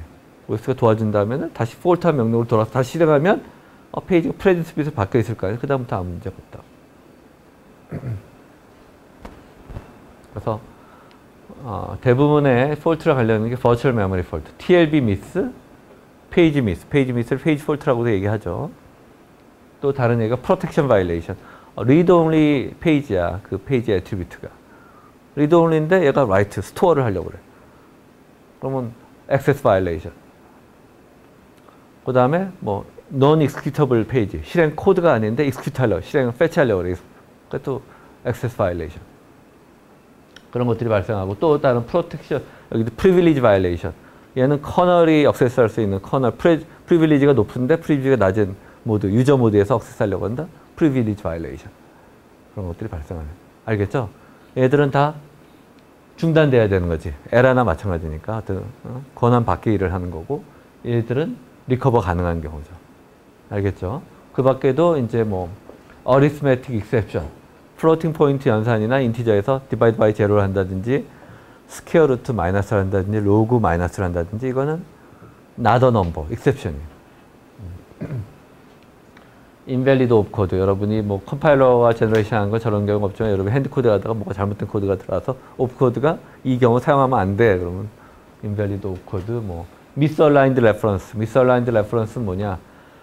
메모리의 모든 명령어나 데이터들은 다 얼라인 돼 있어요. 그게 효율적이야. 얼라인 돼 있다는 건 뭐야? 명령어가 4바이트짜리면 개의 주소는 0, 4, 8, 12, 16에만 시작해야지 그 주소가 뭐 중간에 13 이런 데서 시작하면 얘는 misaligned 된 거야. 플로팅 포인트 더블 프리시전이면 8바이트짜리 64빗 실수예요. 실수 데이터인데 얘의 주소는 그러면 얘의 바운더리 0, 8, 16, 24 그 바운더리 있어야 돼. 근데 그 주소가 뭐 4에서 시작한다든지 misaligned 된 거. 그 경우는 되게 폴트예요. 그런 걸 허락하지 않아. 뭐 컴파일러가 코드 제너레이션 이런 문제가 안 발생하겠죠. 근데 이상한 코드가 끼어들어오면 이런 문제가 발생할 수 있다. 자, 폴트 알겠죠? 알겠죠? 그 다음 트랩. 트랩은 뭐냐? 얘는 의도하지 않은데 얘는 intentional exception이고 의도적으로 발생시킨 거고 return to the next is죠. 트랩을 발생시킨 명령까지는 실행을 마친 거야. 그리고 거기서 중단하라고 그랬던 거야. 의도적으로. 대개는. 그리고 트랩 발생시킨 명령 걔는 마친 거니까 다 돌아올 땐 그 다음 명령으로 가야 되죠. 그 다음 명령으로 가야 돼. 아까랑 분명히 차이가 있죠. return to the faulting instruction, return to the next instruction. 트랩의 대표적인 예가 뭐예요? 디버거. 여러분 디버거를 써보면 쓰다가 계속 이상해. 조 명령어 끝난 다음에 멈춰라. 이거 할 수 있죠? 그럼 그 명령어까지 실행하고 멈추는 거야. 그러면 트랩이 걸린 거고 트랩이 걸리면 트랩 핸들러가 뭘 불러요? 결국은 디버거를 부르는 거야. 디버거가 그 안에 스테이트를 모니터링 하죠? 그래서 여러분 레지스터나 메모리 스테이트를 룩업할 수 있잖아. 그렇죠? 그게 디버거. 의도적인 거. 디버거. 또 하나가 뭐냐? 브레이크 포인트가 이제 디버깅이고 그다음에 시스템 콜. 시스템 콜도 트랩 형태로 구현이 되어 있어. 시스템 콜이 뭐야? 여러분이 유저 코드 하다가 어떤 때는 뭐 프리네프를 하면 프리네프는 스탠다드 라이브러리지만 거기서는 결국 IO를 요청한 거 아니야? 그러면 뭐 프리네프니까 출력이니까 걔는 라이트 같은 시스템 콜을 할 거란 말이야. 그때 OS 코드로 들어가는 거야. 유저 모드 실행을 하다가 OS 코드로 들어가는 거야. 그때는 뭐야? 그 콜 명령까지 실행하고 익셉션이 걸린 거야. 얼루가 아까 트랩 핸들, 아까 폴트 해는 이런 익셉션 핸들러들은 사실은 펌웨어라고 그래요. 걔가 바로 OS 코드는 아니야. 되게 펌웨어 누가 만드냐? 인텔 CPU 디자이너들이 만들어. 그 팀에서. 그 펌웨어가 현재 익셉션 핸들러까지 만들어주고 거기서 내가 실행하고 있는 OS가 리눅스면 64비 리눅스에 해당하는 시스템 콜을 하는 거고 얘가 윈도우면 64비 윈도우에 해당하는 거. 그 중간 역할을 하는 거지. 그게 펌웨어. 거기서부터는 커널이야. 커널이라고 봐야 돼. 그러면 한번 그런 익셉션이나 트랩이나 인터럽트가 발생을 하면 핸들러로 가지. 그때부터는 뭐예요? 커널 코드로 들어가는 거야. 여러분이 작성한 유저 코드가 아니죠. 커널로 들어가서 그 중에 펌웨어를 시작해서 결국 OS 코드가 실행이 됩니다. 알겠어요? 그래서 시스템 콜을 하게 되면 실제로는 펑션 콜 비슷한데 OS 펑션을 콜한 거 아니야. 그때 그 펑션 콜은 트랩이 되는 거고 트랩이 되면서 트랩 핸들러로 들어가서 트랩 핸들러가 결국 OS 해당하는 펑션을 콜하게 되었어요. Executing the system call instruction calls a trap to an exception handler that decodes the argument and calls the appropriate kernel routine. 그때부터 이제 커널 코드로 들어가. 알겠죠? 걔도 트랩이야. 그럼 돌아올 때는 어떻게 돼? 펑션 콜은 이미 한 거 아니야. 그래서 OS 코드가 실행되는데 돌아올 때는 다음 명령으로 돌아오죠. 오케이? 그게 트랩이다. 그 다음에 여러분이 이제 뭐 점프 같은 경우에 만약에 점프해서 브레이크 포인트를 건다. 디버깅을 한다. 그러면 점프 한 다음에 점프는 다음 명령이 점프 명령 더하기 PC 더하기 4가 아니죠. 그 타겟으로 점프하는 거냐. 그래서 리턴할 때는 어떻게 돼? 그 타겟이 다음에 돌아올 땐 그 타겟에 해당하는 PC 값을 세이브해 놔야 돼. 그래야 그 프로세스가 시작할 때 타겟부터 다시 시작하지. 알겠죠? 그런 것들이 이해해야 됩니다. 그 다음에 세 번째는 어보트예요. 어보트란 뭐냐? 얘는 아까 폴트랑 트랩이랑 다르지. 트랩까지 실행하는 거고 그렇지만 의도적으로 뭘 발생시킨 거고 폴트는 걔를 다 실행을 마친 건데 어보트는 뭐야? 얘는 unintentional, 의도하지 않았고 unrecoverable, fatal, 심각한 에러야. 대개는 하드적인 문제가 있는 경우. 심각한 에러. 이 어버트를 인텔 프로세서에서 MCA라고 불러요. 머신 체크 어버트. 그래서 뭔가 시스템에 이상이 있어서 어버트 중단시킨 거야. 중단시키는데 뭐 특정 명령어에서 중단했니 그 다음 명령으로 돌아가니 중단됐으니까 다 복구가 불가능한 거니까 그 의미가 없어. 여기서부터는. 어버트는. suspend the process. 그 프로세스를 중단하는데 unpredictable occasion. 뭐가 문제가 심각하게 발생하니까 그냥 임의의 곳에서 바로 중단시키는 거야. 그래서 결국은 어떤 게 익셉션을 시켜주는지 정확한 명령의 위치는 리포트하지 않는다. 뭐 때문에 발생했는지 모르니까. 되게 모를 수도 있기 때문에. 그리고 리스타트가 불가능한 거기 때문에. 얘는 복구 불가능. CVR라는 멜펑션이고 되게 어버트 핸들러는 이게 어떤 문제에서 발생했는지 다시 이제 시스템에 인스펙트. 어버트 이제 완전히 뭐 하드웨어가 왕창 깨졌으면 어버 핸들러도 실행 못하겠지. 근데 이제 되게 그렇지 않은 경우는 어버 핸들러가 실행을 해서 문제가 발생. 예를 들어 페라티 에러가 발생했다. 페라티 비치 온이 됐단 말이야. 캐시에서 보통의 캐시 같은 데나 버스 라인 같은 데 다 페라티 비트가 추가돼 있어요. 그래서 만약에 거기서 싱글 비트 그 에러가 발생하는 경우 페라티 비트가 올라온단 말이야. 그러면 이제 얘가 떠가지고 그 어떤 캐시의 어떤 뱅크에서 페라티가 발생했는지 체크한단 말이에요. 어버 핸들러가 진단 코드를 진단 정보를 수집하는데 이런 페라티 에러나 이런 하드웨어 에러는 어떤 건 트랜시언트 에러예요. 일시적으로 발생했다가 그 다음에 아무 문제가 없어. 그걸 트랜시언트 에러라고. 그런 게 왜 발생하느냐 뭐 나도 모르지만 여기 비트 에러, 페라티 에러가 나오는데 알파 파티클 우리 그 모르는 그 밀입자 있죠. 그런 것들이 뭐 지구를 여러 번 몸도 지나가고 칩도 지나가고 지구를 다 통과해서 막 통과하는데 그게 한 번씩 빗플립을 발생시켜. 그 다음에는 또 읽으면 아무 생각이 없어. 아무 문제가 없어. 그런 건 트랜시언트 에러고 논 트랜시언트 에러는 그 진단 어버 핸들러가 다시 그 캐시 뱅크를 다시 한번 트라이 할 거 아니야. 했는데 계속해서 발생한다. 그런 문제가 있는 거죠. 그러면 어떻게 돼? 셧다운을 시켜야 되는 거고 셧다운에 대한 리포트를 이제 어버 핸들러가 제너레이션 하겠죠. 뭐 캐시의 몇 뱅크에서 페라티 에러 뭐가 발생을 했으니까 한번 체크를 해봐라. 그러면 여러분이 바이오스에 들어서 캐시를 바이패스 시키면 돼. 디제이블 시켜놓으면 돼. 캐시를 디제이블 시켜놓으면 성능은 떨어져도 계속 돌아가는 가. 그런 일을 할 수 있다. 이런 게 어버트고 그 다음에 소프트웨어 제너레이티 인텔 프로세서에는 INT라는 x86에는 INT라는 명령어가 있어서 여기 exception vector 혹은 interrupt vector를 아규먼트로 해서 보내주면 해당하는 exception handler, interrupt handler를 다 부를 수가 있어. 소프트웨어적으로. 그런 거를 소프트웨어 제너레이트 exception, 소프트웨어 interrupt 이렇게 불러요. 이런 것들이 있다. 알겠죠? 이 세 가지가 있고 exception vector, interrupt vector도 마찬가지고 그래서 각 exception이나 interrupt는 특정 identification number 얘가 프로그래머스 레퍼런스 매뉴얼에 딱 레퍼런스 매뉴얼에 다 명시가 돼 있어. 이 프로세스 발생할 수 있는 exception의 종류가 이런 거고 exception vector가 뭐고 이게 어떤 종류의 이벤트고 정의되어 있어.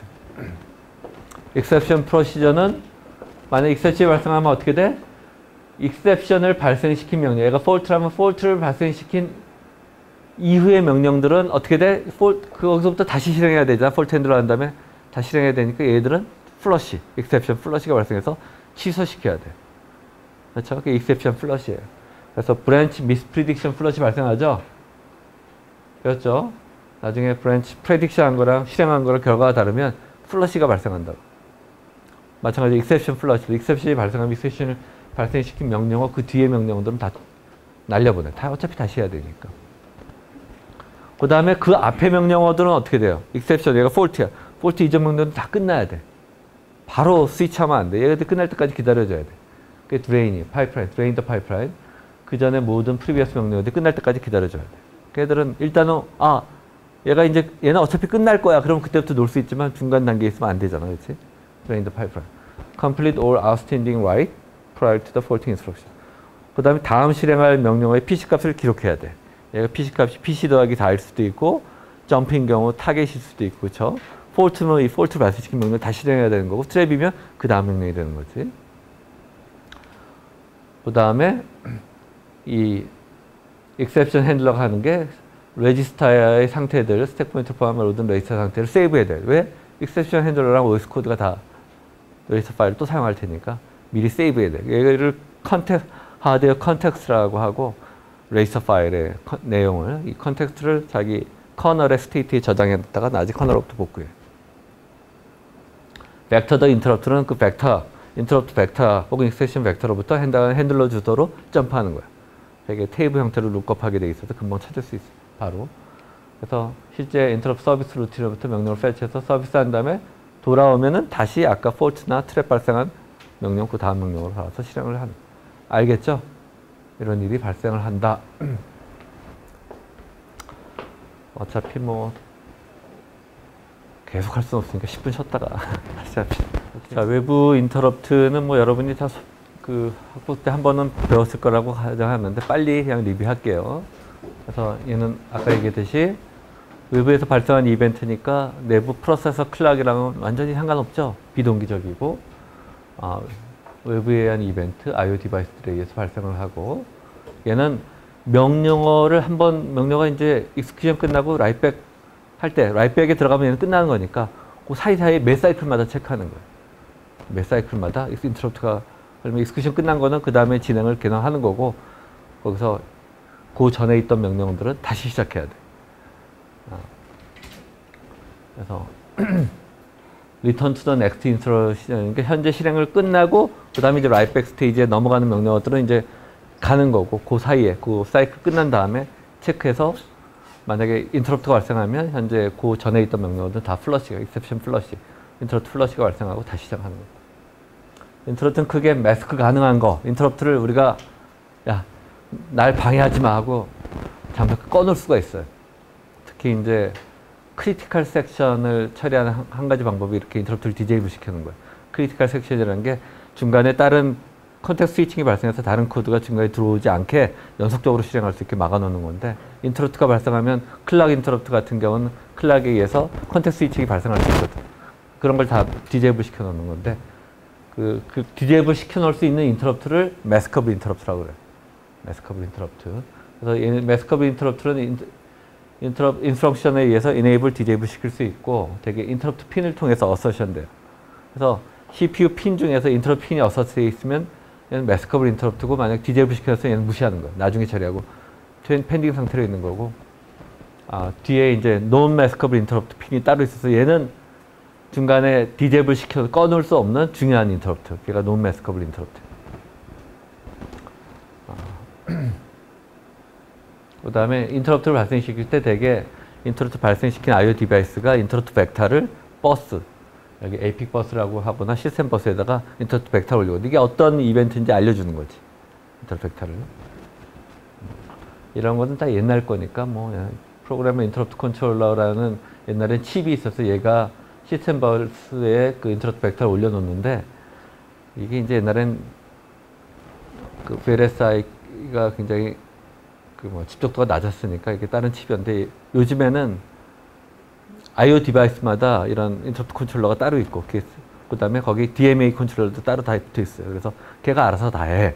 그러니까 이런 로직이 워낙 작아지니까 그래서 몰라도 되고 이런 건. Non maskable 인터럽트라는 것은 명령어에 의해서 디제이블 되지 못하는 아주 중요한 인터럽트. 그래서 얘는 Non maskable 인터럽트 NMI 핀이 따로 있어서 걔를 통해서 어서션 돼요. 그러면 얘는 막을 수가 없어. 바로 걸려야 되는 거고.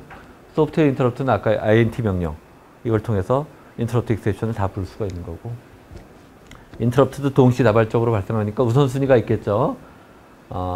아까 MCA, 어보트 제일 우선순위가 높고 하드웨어 리셋 전원을 갑자기 끈다든지 그냥 뭐 하드웨어 리셋.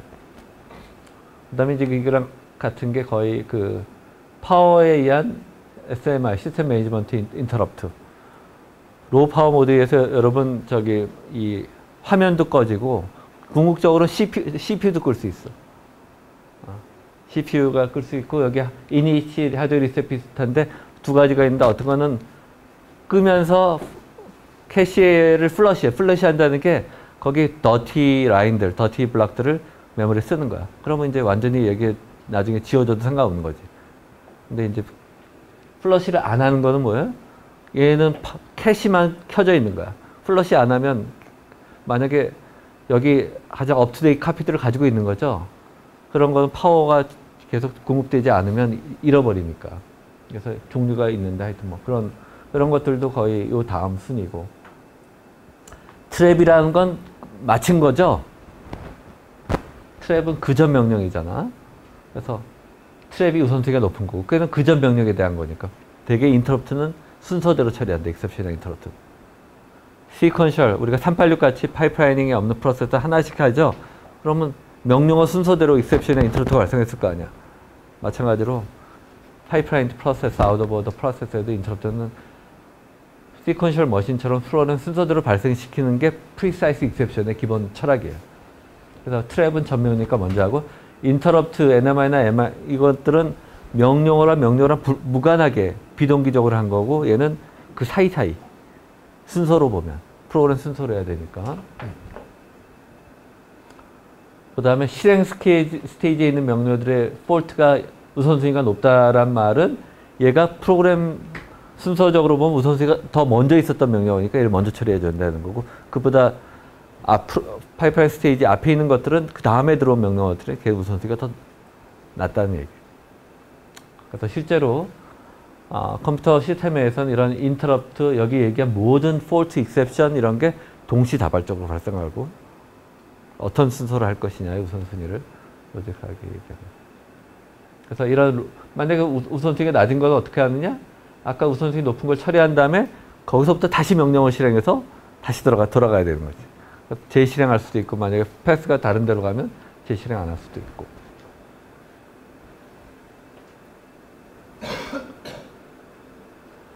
인터럽트, 프리사이스 인터럽이 이제 최종 주제예요, 여기서. 그래서 요즘에 파이프라인 프로세서들은 프리사이스 인터럽트를 다 서포트해요. 아웃 오브 오더 스케줄링을 하더라도. 그래서 여기서 인터럽트가 프리사이스하다란 무슨 말이냐면, 현재 우리가 어떤 인터럽트나 익셉션이 발생하면 현재 프로세서를 중지하죠. 중지된 프로세서 스테이트가 인터럽트가 발생하기 이전에 프로그램 상태의 시퀀셜 모델이랑 일치해야 된다. 그 말은 뭐냐? 인터럽트 처리를 항상 할 때는 인터럽트가 발생한 이전 명령은 다 끝나 있어야 되고, 이후 명령은 다 취소되어 있어야 되고, 결국 인터럽트는 프로그램 순서대로 처리해야 된다는 얘기. 아무리 아웃 오브 오더 파이프라인 순서를 바꿔서 실행하더라도. 파이프라인, 인오더 파이프라인에서도 인터럽트는 프로그램 순서랑은 전혀 뒤바뀌어서 발생할 수 있어요. 왜? fetch 스테이지라는 명령인데 여기 디코드 리드 스테이지 명령이 더 앞에 있는 명령이지, 얘는 익셉션이 아직 안 났는데 뒤에 나온 명령이 먼저 익셉션을 발생할 수 있죠. 근데 이 리드 스테이지 명령이 나중에 익스큐션 할 때 플로팅 포인트 익셉션이 발생할 수 있거든. 그러면 fetch 스테이지의 명령의 익셉션을 어떻게 해야 되느냐. 그게 이제 관건이죠.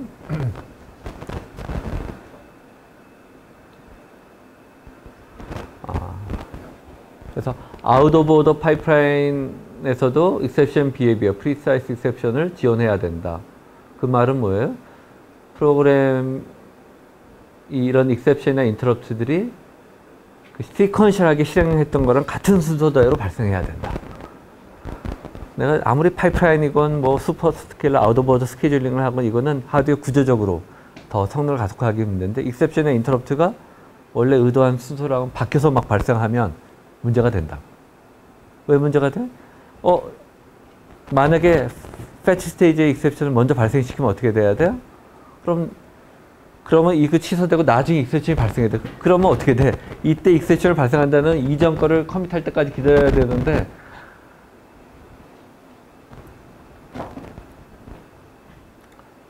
말이 좀 꼬였는데,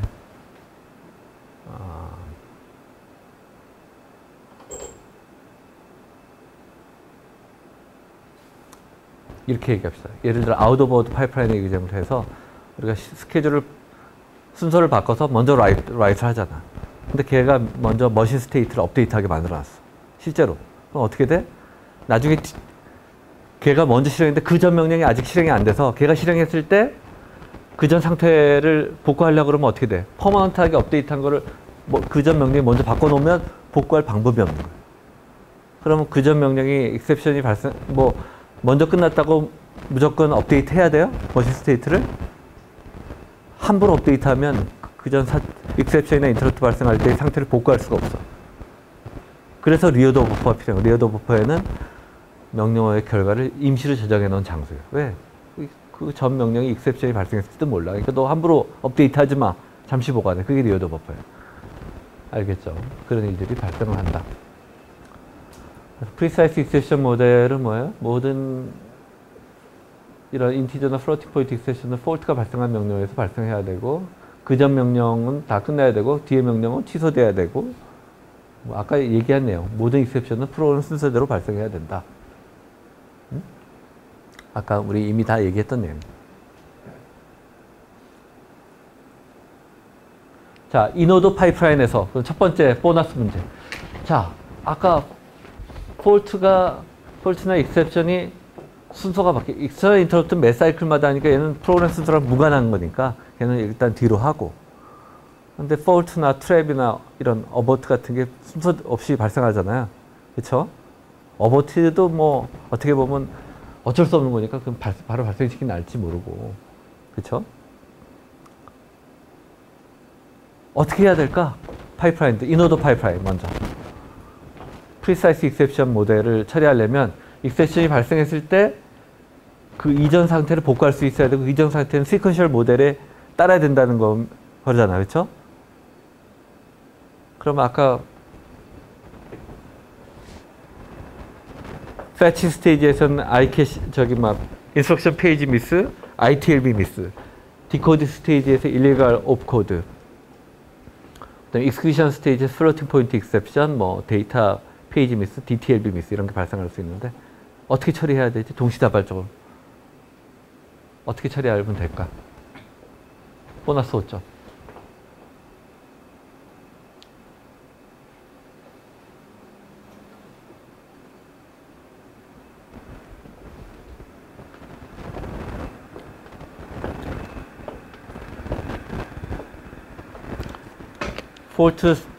패치 스테이지의 폴트를 바로 리포트하면 안 되죠?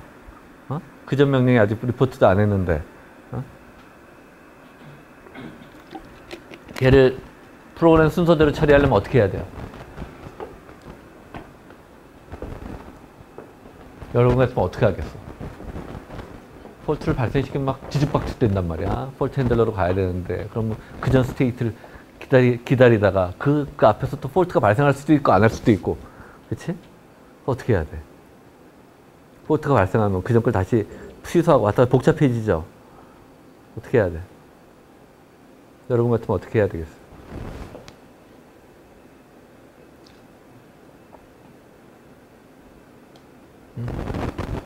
아이패드인가? 갤럭시. 아, 갤럭시도.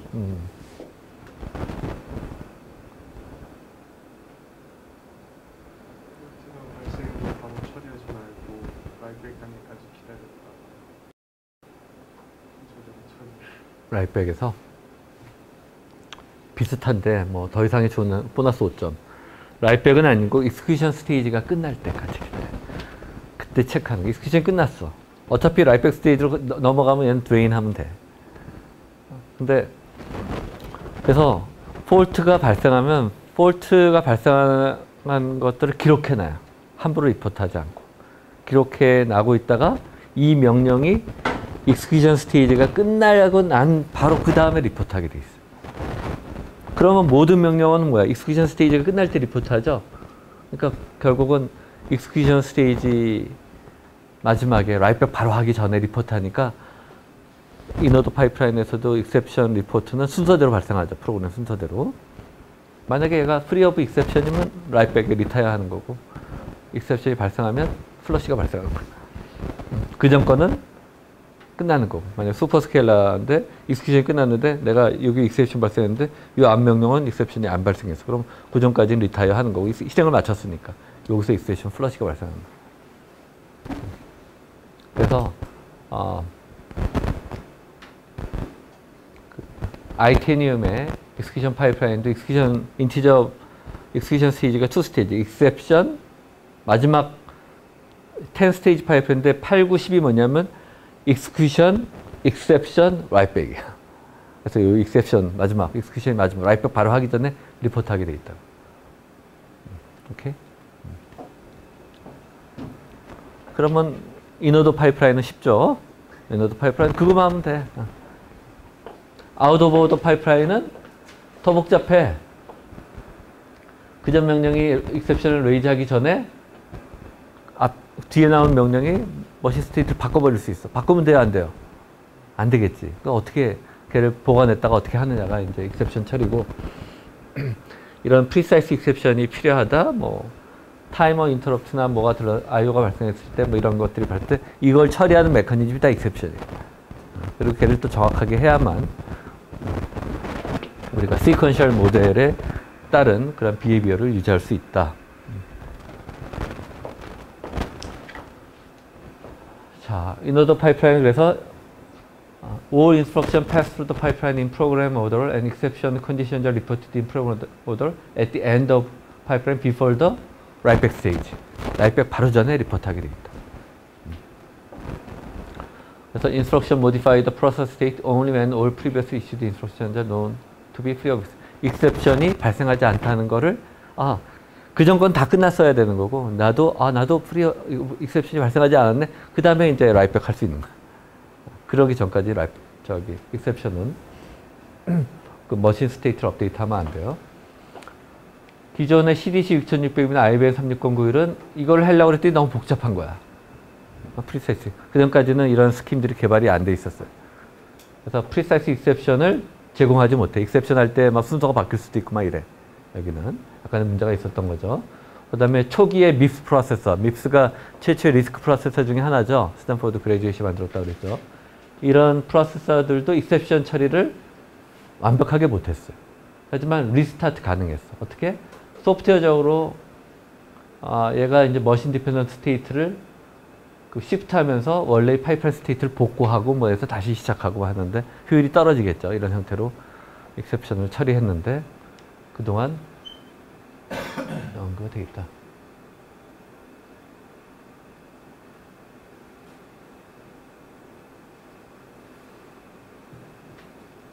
이건 지금까지 얘기했던 다 내용이고 그래서 이제 다시 어떻게 처리할 거냐 여기에 대한 연구를 한 사람이 이 사람이 웬메이휴의 지도 교수가 예일팻이 얼마나 대단한 사람인지 알겠죠. 예일팻.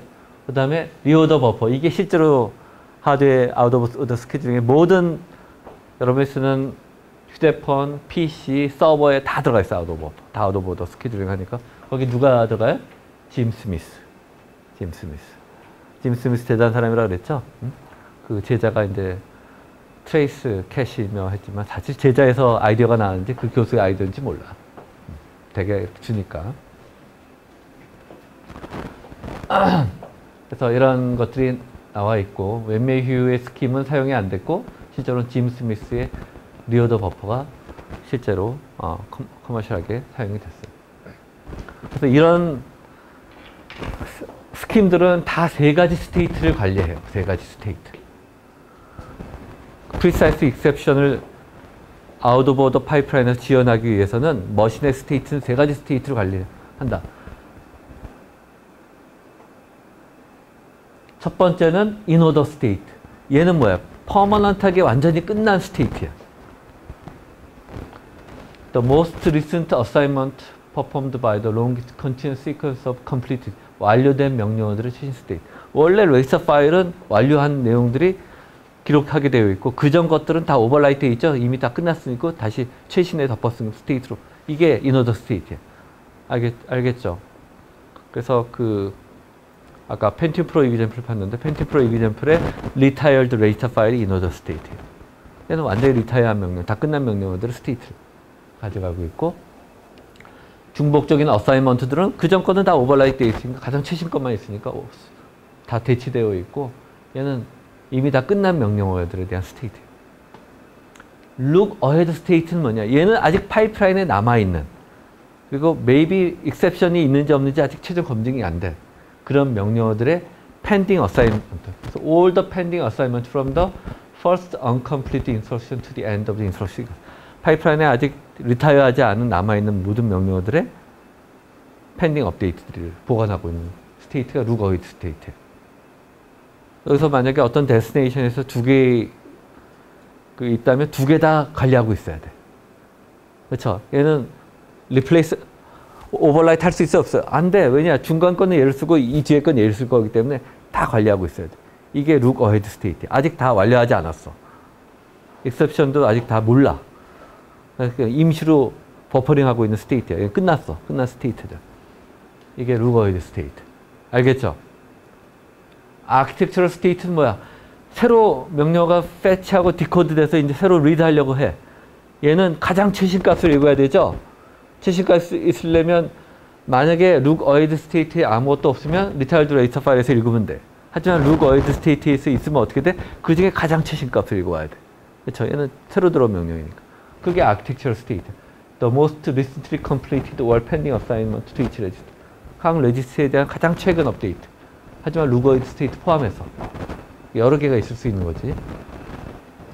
그래서 새로 들어오는 파일럿 인스트럭션에 사용되는 스테이트고, 얘는 실제로는 이 둘이 있다면 이 둘로부터 컴바인 함으로써 옵테인 할 수 있죠. 옵테인 할 수 있어. 왜?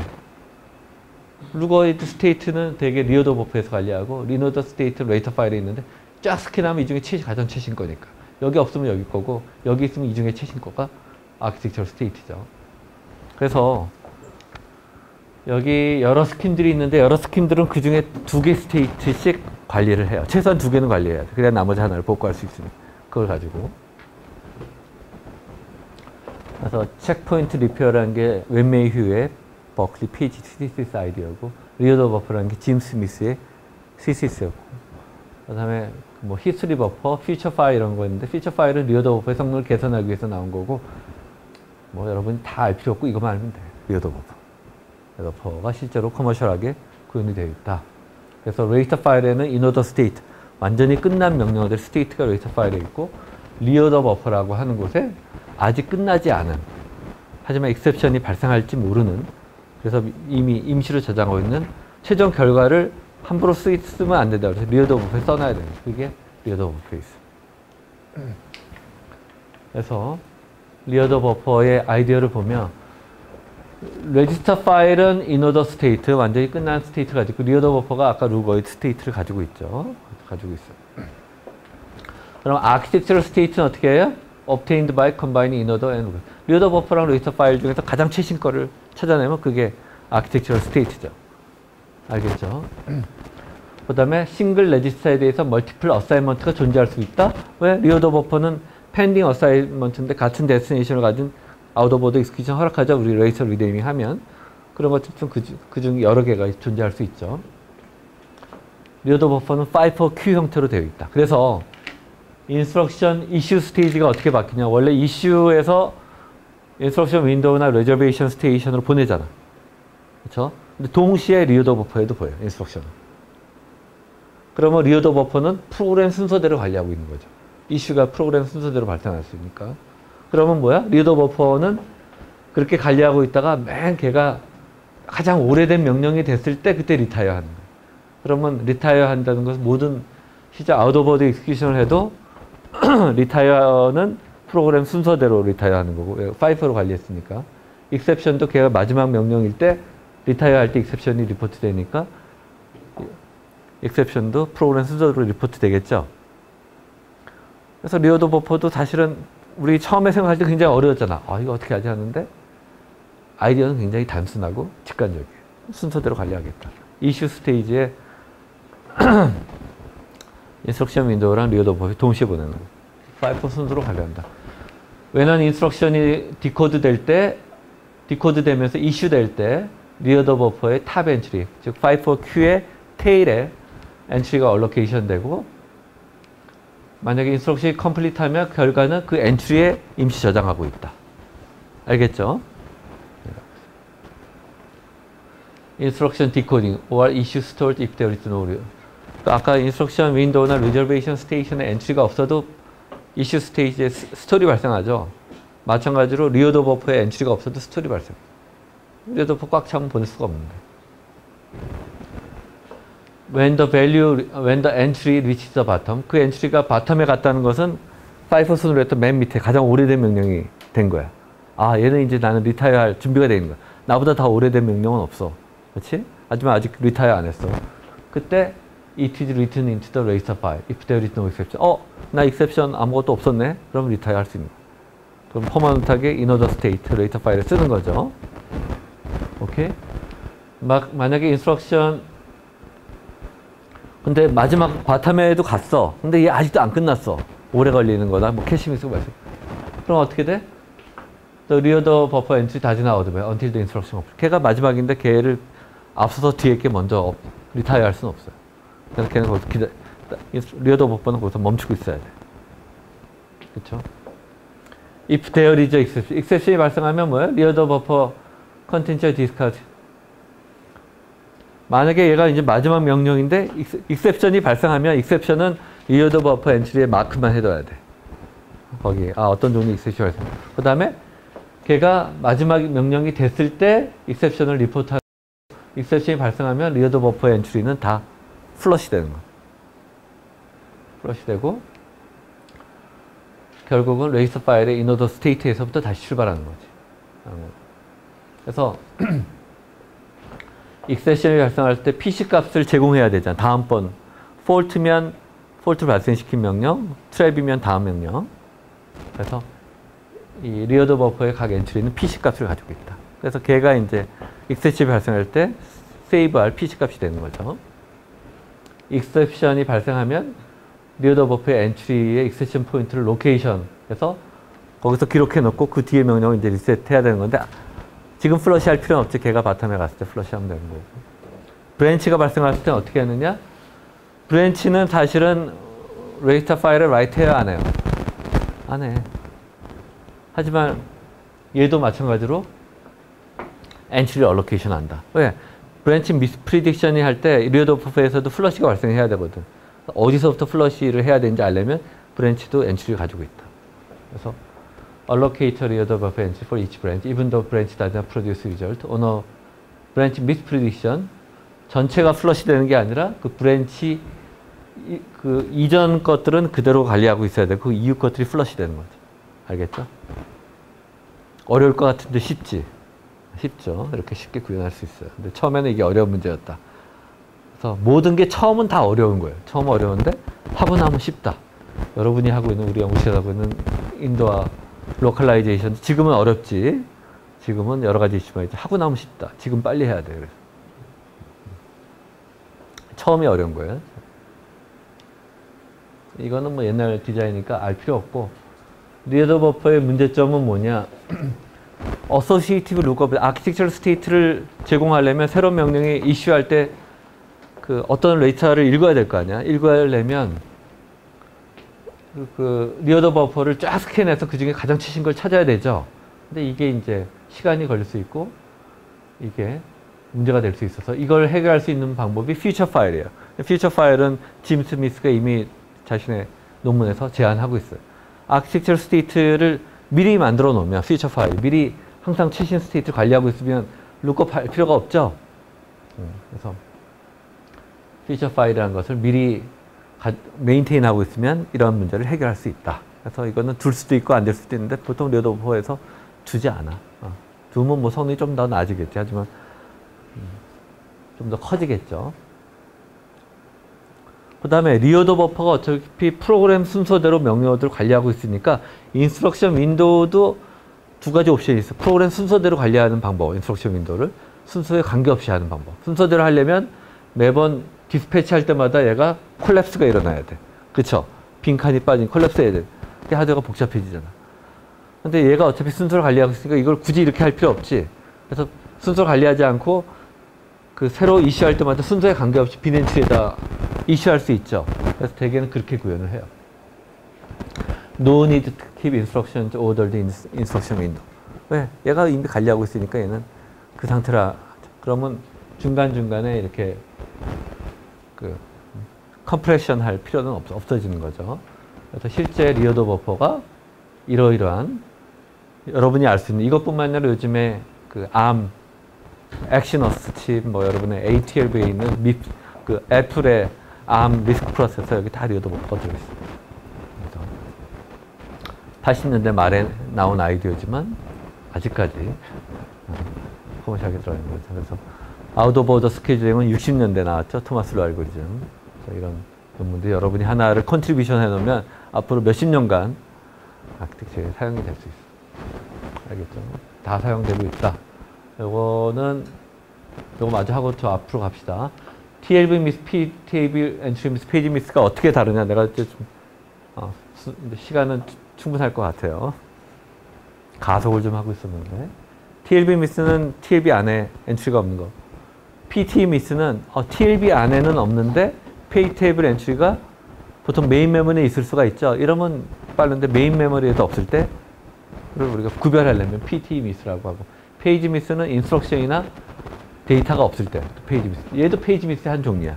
근데 얘는 페이지 테이블 엔트리가 메인 메모리에 없다는 거고 얘는 데이터나 인스트럭션이 페이지에 없다는 거지 메모리에. 이렇게 구분할 수 있다.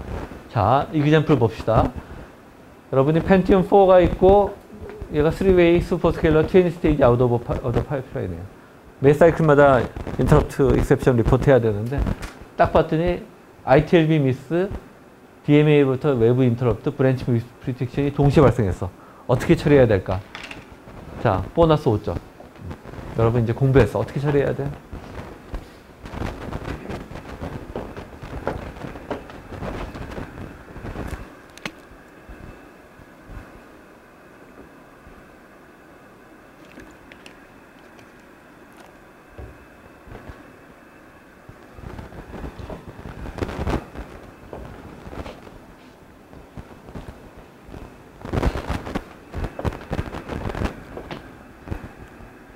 어떤 순서로 처리해야 될까?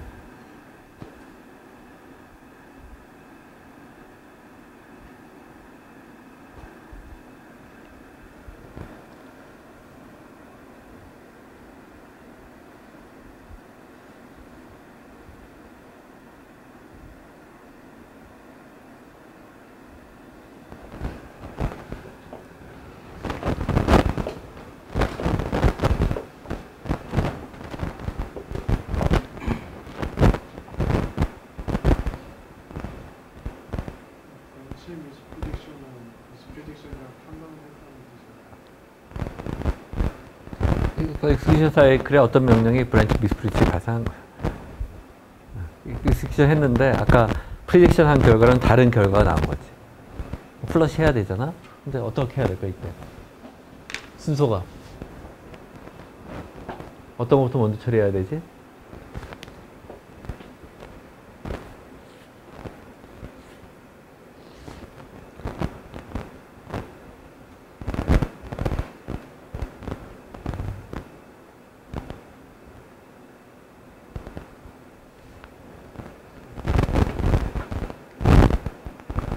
분명히 배우긴 배웠는데 아직도 헷갈려. 어떻게 해야 돼? 뭐부터 해야 돼? 벤치 미스 프리딕션 인터럽트는 그럼.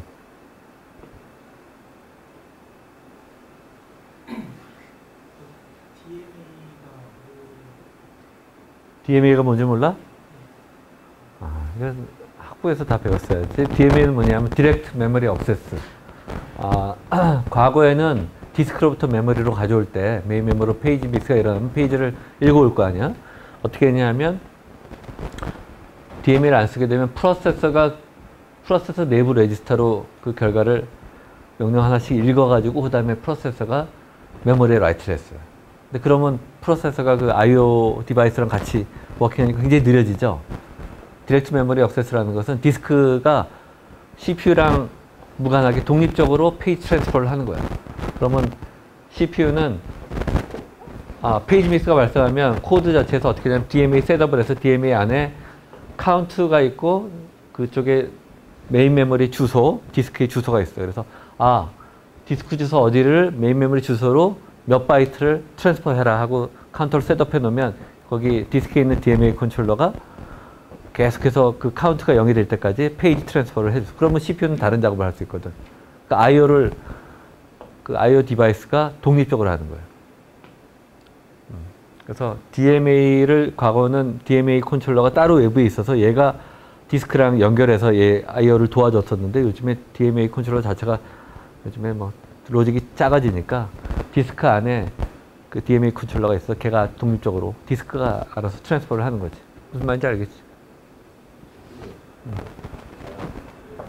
테이블리스트가 미스프리딕션에 의해서 발생한 거예요. 뭐 어떤 거? 테이블리스트가 미스프리딕션에 의해서 발생한 거예요. 무슨 미스가?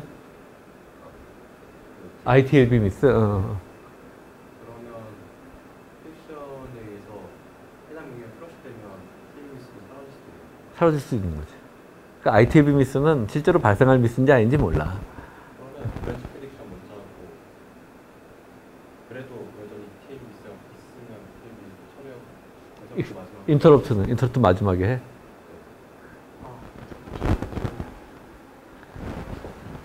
아직까지 정답 안 나왔어. 마지막 한 번의 기회.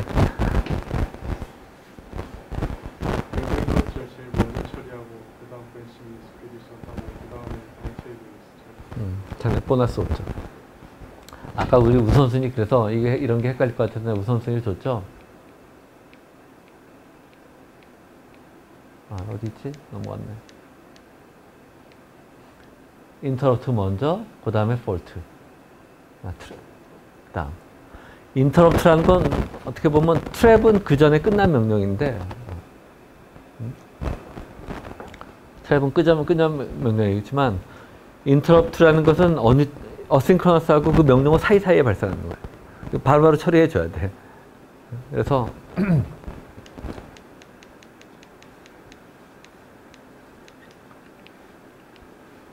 외부에서 발생할 외부 인터럽트를 먼저 처리하고, 얘는 그거랑 무관하게 바로바로 처리해야 되는 거고, 먼저 처리하고, 브랜치 미스프리전 3개, 슈퍼 설계기 3개씩 실행하죠. 셋 중에 어떤 순서일지 몰라. 사실. 하지만, 어디서 발생했더라도 걔는 익셉션 핸들하면 다시 처음부터 다시 시작해야 돼.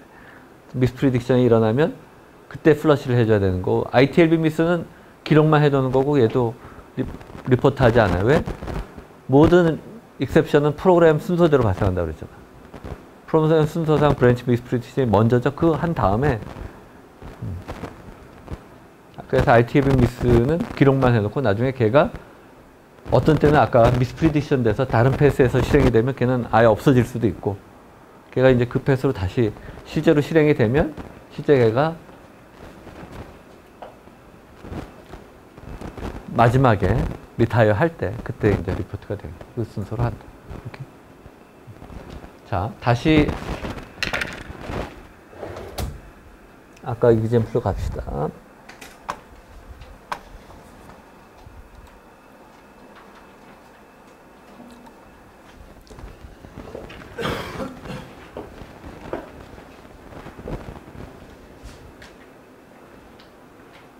자, 이거는 쉬운 문제인데, 여기 인스트럭션이 대기하고 있는 장소 3개를 얘기하고 각각의 역할을 설명한 사람한테 보너스 5점. 인스트럭션이 대기하고 있는 장소를 모두 얘기하고 각각의 역할을 얘기하는 사람한테 보너스 5점. 이게 파워 PC, IBM의 리스크 프로세서의 내부 구조예요.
다 설명한 건데 아무도 얘기 못해요?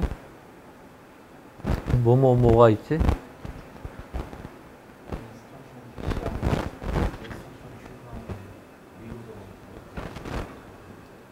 그게 다야?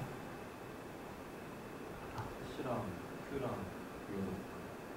지금 똑같잖아. 맞아.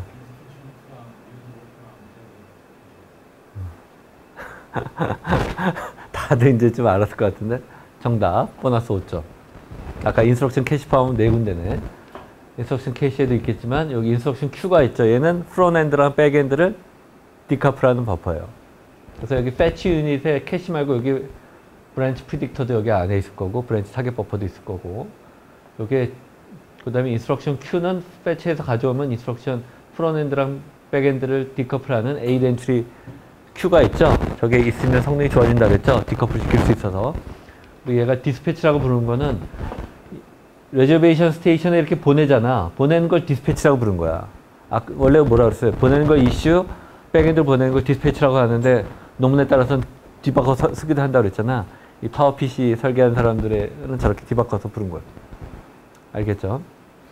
그래서 이걸 디스패치라고 부르고 디스패치 버스라고 부른 거고, 그래서 디코드 한 다음에 이슈, 즉 디스패치를 하면서 리저베이션에 보내면서 동시에 리어더 버프에 보내죠. 그래서 얘는 인오더로 관리하는 거. 오케이? 그래서 리저베이션 스테이션은 각각의 백엔드 유닛별로 분산되어 있는 형태로 설계되어 있어요. 왜? 파워PC가 IBM 머신이기 때문에 자기네 고유의 토마스로 알고리즘 형태로 구현되어 있는 거예요. 그래서 레이서 파일에서 읽어오겠지. 그쵸? 토마스로 알고리즘이었지. 읽어올 미리 읽어오고 데스티네이션도 있고. 여기는 그림에서 이제 여러분이 추출할 수 있는 게 얘는 뭐예요? 인티저 ALU일 거고, 얘는 플로팅 포인트 유닛일 거고, 얘는 로드 스토어 유닛. 이 그림 딱 제목만 보고도 여러분이 딱 알아야 돼. 로드 스토어는 메모리 파이프라인이라는 얘기죠. 얘는 모르지만 M으로 시작하니까 아마 멀티미디어 엑스큐션 유닛일 거고. 자, 얘들은 뭐예요? 얘들은 결과를 인티저 ALU니까 인티저 레이서 파일에 다 결과를 리절트 버스가 연결되어 있죠? 이게 인티저 레이서 파일이에요. 메모리는 인티저에도 하지만 플로팅 포인트 레지스터 파일은 되게 따로 있다고 그랬죠? 플로팅 포인트에도 관리하니까 얘는 리저트 버스가 두 개가 연결되어 있는 거죠.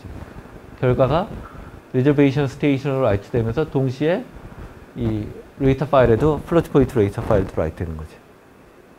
이거를 다 보고서 얼마나 이해하느냐가 이제 여러분의 레벨이야. 이해되죠? 그래서 내 시험 문제에도 보통 현재 모던 프로세서 파이프라인 주고 여러분한테 얼마나 이해했는지 질문하니까 공부를 어설프게 하면 거의 빵점이 나올 수도 있어요. 그러니까 알아서 공부를 좀 열심히 해야 돼요. 그래서 리절트 버스가 이렇게 바이패스 되는 게 보여지죠. 바이패스 되고 여기 되어 있고, 그 다음에 실행이 끝나면 여기 리타이어 하겠죠. 리타이어 하고 이런 식으로 되어 있을 거예요. 얘는 아마도 브랜치 프로세싱 유닛, 브랜치 처리하는 걸 거고, 얘는 결과를 레이터 파일을 쓰지 않으니까 연결이 안 돼 있죠. 레이터 파일은 연결이 안 돼 있고, 이 결과가 브랜치 커렉션에서 패치 유닛에 다시 들어가죠. 미스프리디션 하면 얘가 결과 알려주는 거예요. 알겠죠? 이런 식으로 그림을 생각할 수 있죠. 알파 프로세서는 여기 리어더 버퍼는 따로 그려져 있지 않은데, 여기 인스트럭션 캐시가 있고 브랜치 프레딕터가 있고, 여기 이제 요 앞에 나와 있는 요 먹스가 PC 먹스예요. PC 먹스. PC 먹스, PC를 가지고 이제 캐시랑 여기 브랜치 프리딕터도 같이 액세스하는데 그림은 안 그려져 있는 거고, 파이프라인이 크게 두 개로 나눠졌어요. 플로팅 포인트 명령어들이 이쪽으로 들어가는 거고, 인티저 명령어가 일로 들어가는 거고. 그래서 인스트럭션 큐, 이게 인스트럭션 큐라고 표현했지만 이게 인스트럭션 윈도우고, 리저베이션 스테이션은 아니지만 두 개 정도로 분산되어 있는 거죠. 하나는 인티저, 하나는 플로팅 포인트. 독립적인 인스트럭션 윈도우가 두 개 있는 거고, 보낼 때 리네임이 발생하는데, 리네임은 여기 우리 공부 안 했지만 펜티움 프로랑 약간 다른 버전인 그런 맵 테이블 형태로 구현이 되어 있어요. 네, 되어 있고, 플로팅 포인트 레이터 파일, 인티저 레이터 파일이 두 개 있는 경우는 이때만 해도 칩이 커져서 레이터 파일 하나에서 두면 센트럴라이즈 시키면 읽을 때 이 와이어 딜레이가 커져서 너무 시간이 오래 걸리니까 얘를 이렇게 연결시켜 놨죠. 코헤런스를 유지해주면서 둘을 중복시켜서 분산시켜 놓은 거야. 그러면 읽을 때 빨라지니까. 그래서 이 형태로 되어 있고, 인티저 ALU가 4개 있어요. 얘가 4이슈니까 플로팅 포인트 파이프라인 2개가 되어 있고, 그 다음에 캐시, 세컨 레벨 캐시 이런 형태로 구현이 되어 있다. 알겠죠? 여기 뭐 인스트럭션 큐라고 했죠. 이게 인스트럭션 윈도우고, 이건 웨이크업 앤 셀렉션 할 때 뭐 잠시 얘기하기로 하고, 여러분 요거는 나중에 ILP 리미테이션 할 때 왜 인스트럭션 윈도우가 커지면 웨이크업 앤 셀렉션이 복잡해지는지 그때 공부하기로 하고, 이게 펜티움 프로의 블록 다이어그램을 볼 수 있어요. IFU는 인스트럭션 패치 유닛, 여기 인스트럭션 캐시도 있고, 여기 버스, 여기 있고, 그 다음에 인스트럭션 디코드 해서 여기 레지스터 에리어스 테이블, 이거 아까 배웠죠? 리네이밍 시켜가지고 읽어오는 거고, 브랜치 타겟 버퍼는 이제 패치 유닛이랑 같이 연결되어 있는 거고, MIS라는 것은 마이크로 인스트럭션 시퀀서 여기 있나? MIS, 마이크로 인스트럭션. 얘는 X86이니까 시스크 형태로 되어 있죠. 시스크는 명령어 자체가 복잡해요. 그래서 이런 시스크 형태로 되어 있는 모든 프로세서들은 내부적으로 시스크 명령어 하나를 내부적인 마이크로 오퍼레이션, 리스크 스타일의 작은 명령어로 트랜슬레이션 해줘요. 그래서 그걸 하기 위해서는 명령어 하나가 들어오면 마이크로 인스트럭션 시퀀서에 메모리라는 곳에 컨트롤 메모리가 있어서 여기 서브루틴 형태로 하나의 명령어가 여러 개의 마이크로 오퍼레이션 시퀀스로 구현이 되는 거예요. 마이크로 오퍼레이션을 리스크 스타일의 명령어로 생각하면 되고 시퀀서로 구현이 되어 있는 거고 여기 인티저, 여기 플로팅 포인트, 여기 어드레스 제너레이션. 어드레스 제너레이션이라는 게 우리가 미스를 생각하면 베이스 어드레스를 하려면 베이스 레지스터에다가 옵셋을 곱해서 어드레스를 계산하죠. 거기다 약간의 연산기가 필요해서 어드레스 제너레이션에 간단한 ALU가 들어가 있는 거고 각각마다 리저베이션 스테이션, 인스트럭션 윈도우가 분산되어 있죠. 그래서 얘도 리저베이션 스테이션이라고 표현하고 있는 거예요. 여기 이제 리타이어드 레이서 파일이랑 리어더 버퍼가 있죠. 이 리어더 버퍼는 임시로 보관하고 있다가 나중에 얘가 리타이어 할 때 레이서 파일을 업데이트하는 거고 이거 말고 또 메모리 쪽도 메모리에도 머신 업데이트를 함부로 해놓으면 나중에 복구 불가능하죠. 거기도 스토어에 해당하는 거는 메모리 오더 버퍼에다 저장해 놨다가 나중에 리타이어 할 때 그때 그 메모리를 써야 돼요. 그래서 메모리 오더 버퍼가 여기 따로 존재하고 이들 연결은 버스 형태로 구현돼요. 알겠죠? 펜티엄 프로의 이름플. 그래서 요즘의 프로세서 파이프라인은 좀 복잡한데 요즘에 그 내부적인 디테일을 잘 얘기 안 한다고 했죠. 그래서 서로 이제 기밀적으로 자기네 그 마이크로 아키텍처 누설을 안 하는데 가끔 누설을 하더라고. 그래서 여러분 시험 문제 내가 좀 어렵게 내면 최신 i9의 마이크로 아키텍처를 두고 얘가 어떻게 됐는지 뿌려주고 하면 이거보다 훨씬 복잡하게 되겠어요. 그런 시험 문제가 나올 수도 있어. 그러면 여러분이 얼마나 이해하느냐를 평가할 수 있죠. 그래서 책을 슬라이드의 내용, 그 슬라이드를 완전히 이해 못하면 여러분이 관련된 키 논문들 한번 읽고서 이해해야 돼요. 그래야 이해할 수 있을 거예요. 이런 형태로 구현이 되어 있다. 버퍼들이 존재하죠. 아까 봤죠? 우리 PUBC 이기젠플 봤으니까 이건 생략하기로 하고 아웃 오브 오더 파이프라인에서 브랜치 미스 프리딕션이 발생하면 어떻게 돼요? 리어더 버퍼에서 해당 엔트리 뒤만 플러시가 발생하는 거죠. 익셉션이 발생하면 어떻게 돼? 플러시 바로 발생해요? 안 해. 리포트만 하고 걔가 바텀 Q의 헤드에 와서 바텀에 와서 마지막에 이제 리타이어 할 때 그때 리포트가 되고 플러시가 발생해요. 이런 식으로 발생한다. 내가 시간이 모자랄 줄 알고 속도를 냈더니 오히려 더 빨리 끄는 것 같긴 한데 여기까지 하고 다음 주 제가 학회 발표가 있어서 휴강을 할게요. 내가 다음 주 시험을 하고 24일 날 수업을 할까도 생각했는데 우리 학생들이 다 이 시험을 봐야 되고 박사과정 학생이 있긴 한데 얘가 또 영어 공부하느라고 지금 뭐 부르기가 좀 뭐해서 미안해서 다음 주는 휴강을 하고 중간고사 기간인 24일 날 시험을 볼게요. 시험은 여러분이 생각해서 내는 문제들이 많으니까 이해하면 풀 수 있고 이해 못하면 빵점이 날 수도 있으니까 한번 그래서 나름대로 공부를 한번 열심히 해보세요. 알겠죠? 오늘 여기까지 합시다.